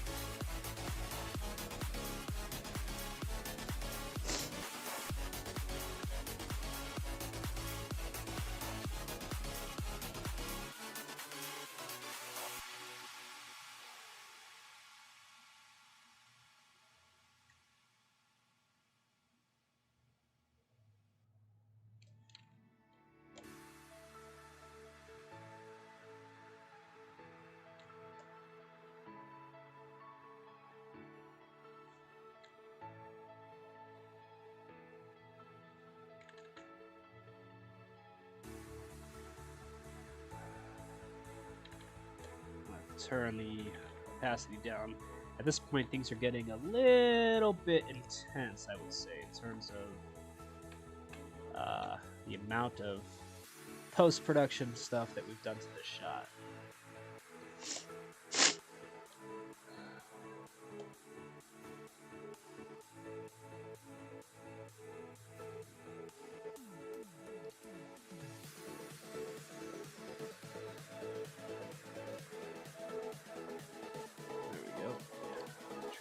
Work area, shorten our comp to the appropriate length.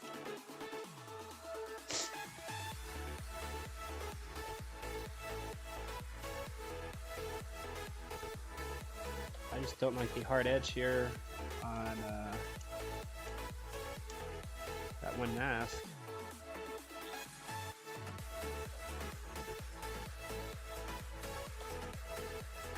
Isn't really the case here. You can kind of see what we're doing with the brown in terms of how light is being cast onto it. What I'm going to do is I'm going to lock this composition. Okay. I'm then going to go back into our initial one, double click on Earthquake, which is going to open this comp back up once more. I can then drag excuse me, I'm not going to do that quite yet. I will come up to this top one, which is going to essentially create a copy of our comp. I'll make sure that it's on its own thing and that I've locked it. And then I can essentially take that comp timeline and stick it underneath. Just like I've done here.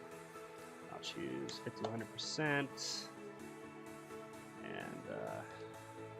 make sure that I'm in my timeline somewhere.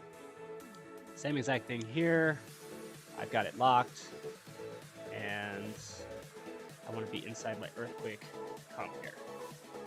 So we can work in both comps at the same time. Any changes I make over here will of course be reflected on this side. Like for instance, he's not being hidden anymore.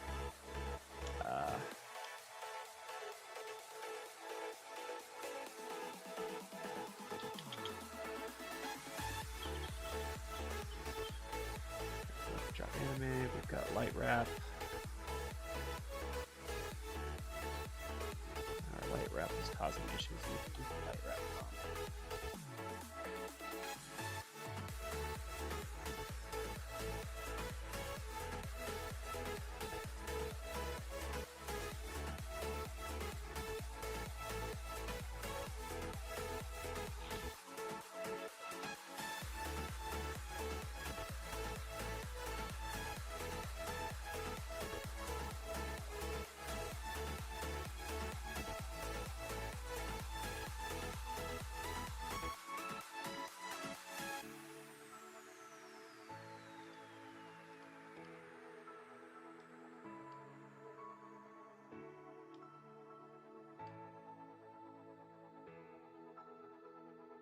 Huh. Very strange. Maybe it's perhaps I aren't over top of that clip. Yeah, that's all it is. Alright. Turn the opacity down. Gotta make sure that it was already lining up okay. Remember, we wanted it in the front. And then our soldier should be obscured by it. Somebody had the brilliant idea of using track mat instead. I can't remember who it was. Who are we blaming, guys? Because I think I had done it with a mask a moment prior. I'm of course joking around. I think all it is we gotta probably just pull back this layer a bit.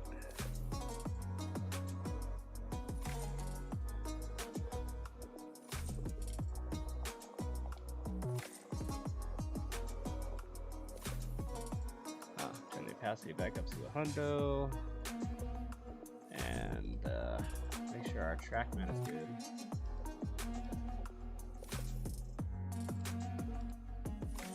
This is what I meant by things getting a little confusing in the back end.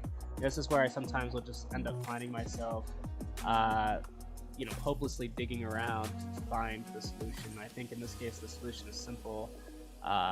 Fortunately, I just have a copy of our footage here over top. So what I would have to do, I've got soldier drop animated again. I turn this on, and I would need to say no track mat on this layer. And I would have to select Luma Mat here, and that should remedy the problem.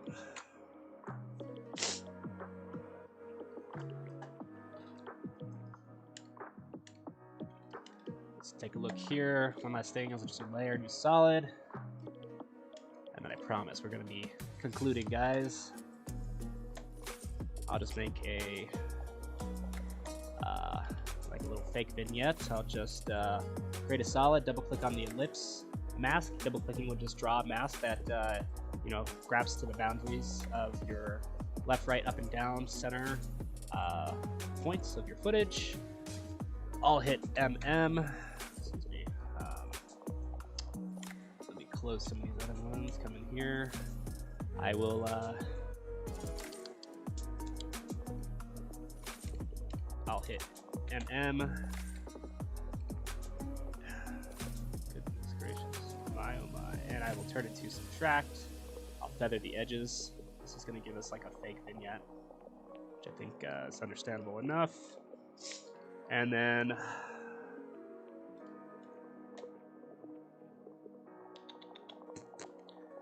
I think the last thing I'll do is like some title bars, just like a fake title bar type thing. So I'll go to layer, new, solid. I'll choose a black solid, and I'll also hide that harsh edge I don't like. So if I choose rectangle tool and just draw again, just a mask, and I was selective about making sure I covered over that hard line, just because I don't feel like fixing it. This would essentially do the same thing. I'll turn this to subtract.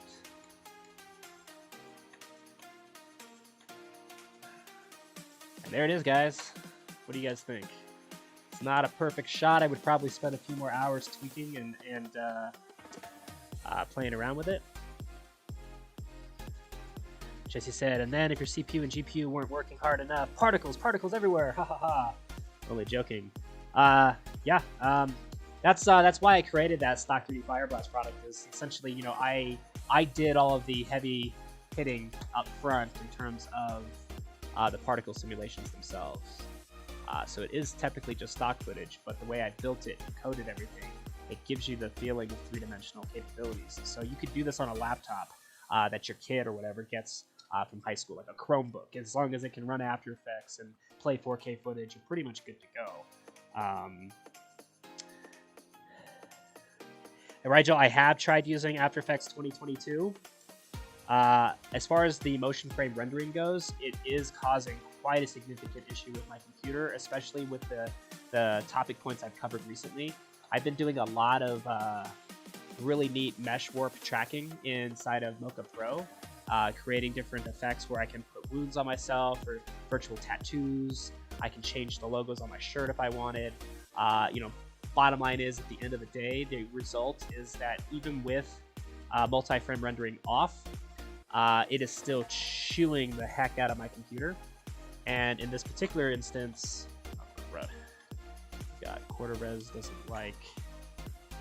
There we go. This one's good enough. I had to shut multi-frame rendering off when I was doing all that stuff with Mocha Pro, because a lot of my shots were longer, and I was decreasing the mesh size. So I had a ton of mesh warp data, and it was essentially just taking an hour or two just to do a track, which isn't what's supposed to happen at all. It was so unresponsive. After Effects kept crashing. In fact, Rigel, I think you were here with me last week when I was using Mocha Pro, and After Effects crashed on me in the midst of that. It was simply because I had multi-frame rendering turned on. So I've been keeping it off. In fact, I'm using 2020 because there's quite a few glitches and bugs that I've been dealing with 2022 that I just haven't really appreciated. And so they're just going to maybe take a little bit of time to work out those glitches. And, you know, I think that we'll be able to hop back in there and take advantage of it. Right now, I'm going to stick to 2020. I don't even like 2021. It itself has got a couple of issues. It's probably just my computer system. I'm due for an upgrade.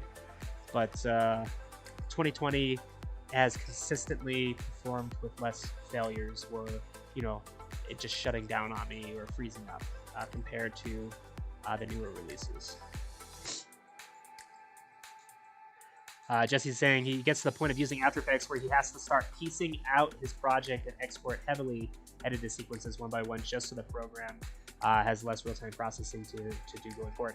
Yeah, another thing you could do, bud, if you're, or actually, I won't make the assumption, Jesse could be a boy or a girl name, but you could just export out a proxy, which is, you know, a lower resolution file of that comp sequence that would essentially sit in place of all that other stuff.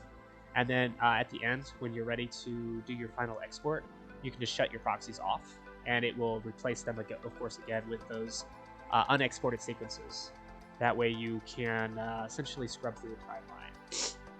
The other real useful thing you can do is do your edit in Premiere Pro, right-click on your clip, replace it with an After Effects comp, and then once you're inside After Effects, you know, with a dynamic link, you can essentially make your changes there, and then in the Premiere timeline, select Render and Replace, right-clicking on the clip again.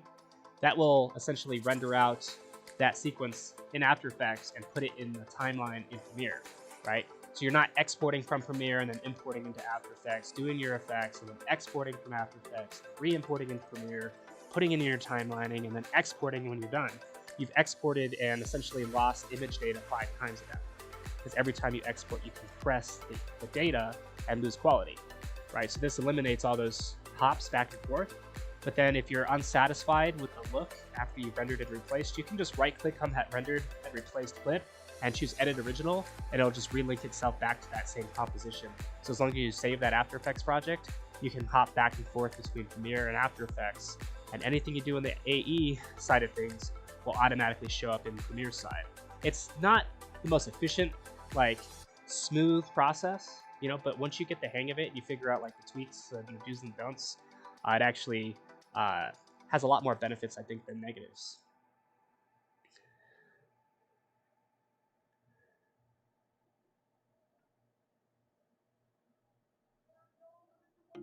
Rigel is in agreement that 2022 is not as stable from his experience as well. It'll get there. You know, it was the same feeling I had when I was in 2018, and I was very reluctant moving into 2020. But now that we're getting, you know, a little bit further ahead, 2020 is where it needs to be to, you know, do what I needed to do. So Jesse, you've had issues relinking proxies in Premiere, and that you don't use them a lot in After Effects. I mean, proxies is, you know, one option. The other option, obviously, is doing dynamic linking. If you're in Premiere at any particular moment in time, you're editing a video there, and you want to add effects, don't export. Just right-click and hit render or hit replace with After Effects comp, and that will open up After Effects, import the footage, create a composition, and literally anything you do in that composition, add text or color grade or do some high-end visual effects, it's automatically going to show up. Well, not automatically, but it will show up in the Premiere timeline. Now, it's still going to play sluggish, right? Because Premiere is having to ask After Effects to essentially do a cache preview while it's trying to play that clip in real time. So you have to right-click and hit render and replace, and that will essentially create like a copy or a proxy in this case of your footage and put it in that spot in your timeline, and then it plays smoothly. In fact, if you want to know more information about that and you haven't done it, because you definitely don't want to deal with that quality loss. It looks like, yeah, Jesse's saying you're right about the quality loss experience sometimes. Yeah, sometimes you get away with it, but it's not ideal. And it's definitely not ideal with most beginners also, because a lot of people just stick to exporting like an H.264 codec. And H.264, I'm sorry, but that's like final delivery format, right? Like, it's not a lossless compression. What it does is it looks, you know, frame by frame, and it essentially persists any like image or pixels that haven't moved from frame to frame, so it doesn't rewrite that data. And then anything that it does move, it writes. And so that's why you can, like if you have somebody standing still, they turn their head, their body will look real crisp because essentially those pixels are staying exactly put. They're not being rewritten, but their face looks blurry now. If you do that over and over and over again, you can have really bad quality. You know, most visual effects studio warehouses and filmmakers, they're working with lossless codecs through the entire process, and they export or render out copies as few times as they possibly need, and it's always at a very high resolution and a very high frame rate and a very high bit depth of color. And then when they're finally done and they're ready to export for something like YouTube, then they'll put it into that H.264 codec because it's got really great compression, you know, features with it, and they haven't at that point exported it a million times, you know. So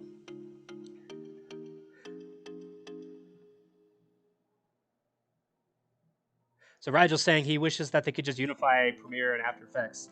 I could see the benefits of that, Rigel, but I have to tell you, man, I've been using After Effects for 18 years, and I didn't even touch Premiere until like 5 years ago.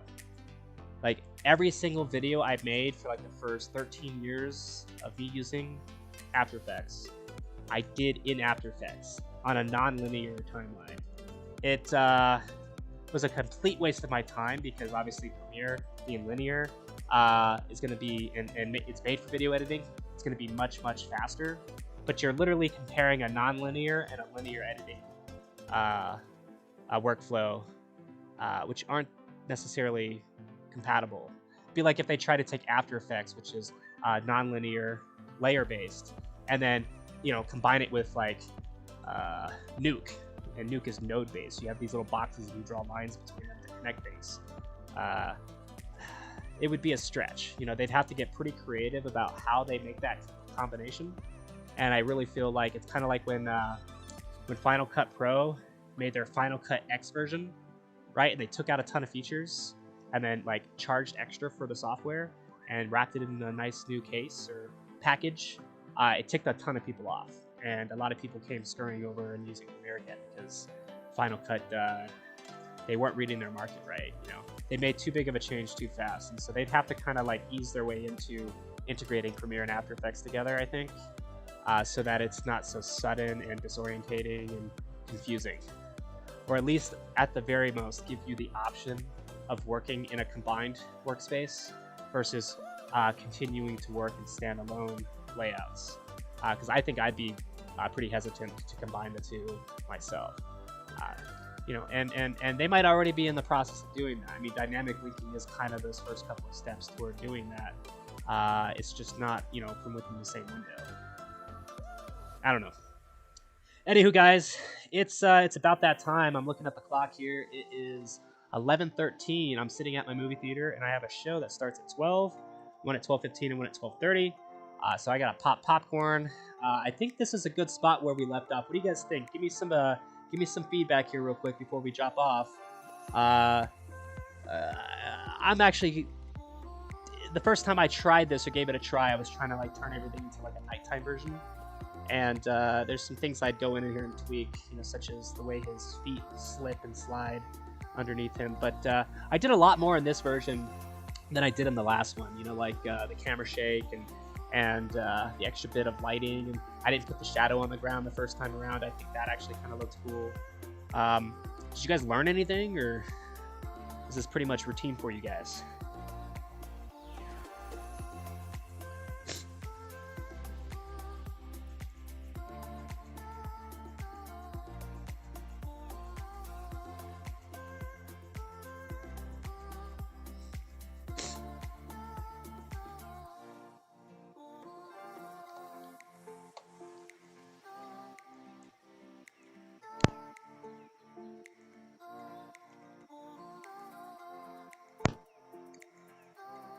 I think I set up a 60-second delay between my stream and the live feed.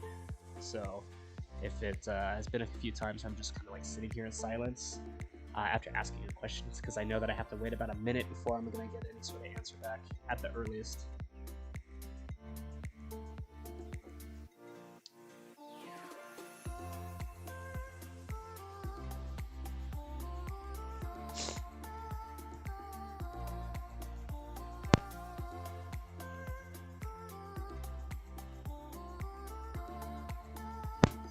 Anyway, if I see another comment come in a little bit later as we hop off, I think that we'll approach it there, and I'll just respond via text. Guys, just got Jesse's comment, pretty neat. Thanks, Levi. Cool, Jesse. I'm glad you enjoyed it. I enjoyed it. Like once I get you guys to loosen up and talk to me, that's when things get fun. Rigel said he learns a lot. Cool, awesome. Rigel, you're pretty neat, man. I think you've been pretty much at every single one of these live streams. So thanks for continuing to, I don't know, spend a couple hours once or twice a week to do that. That's pretty awesome. You know, I get to I don't know. Hopefully, I'll be able to get to see some of your stuff, and I would, as I said earlier, definitely want to talk with you a little bit more about that scripting stuff. So. If you're on Creative Cow, you can find me on the After Effects forum. Shoot me a message, or go to Food Fight VFX on Facebook, or I just started a TikTok account, guys. I know, totally lame, but I'm doing like condensed 1-minute chunks of tutorials where I'm forcing myself kind of just to pick out the most concise, important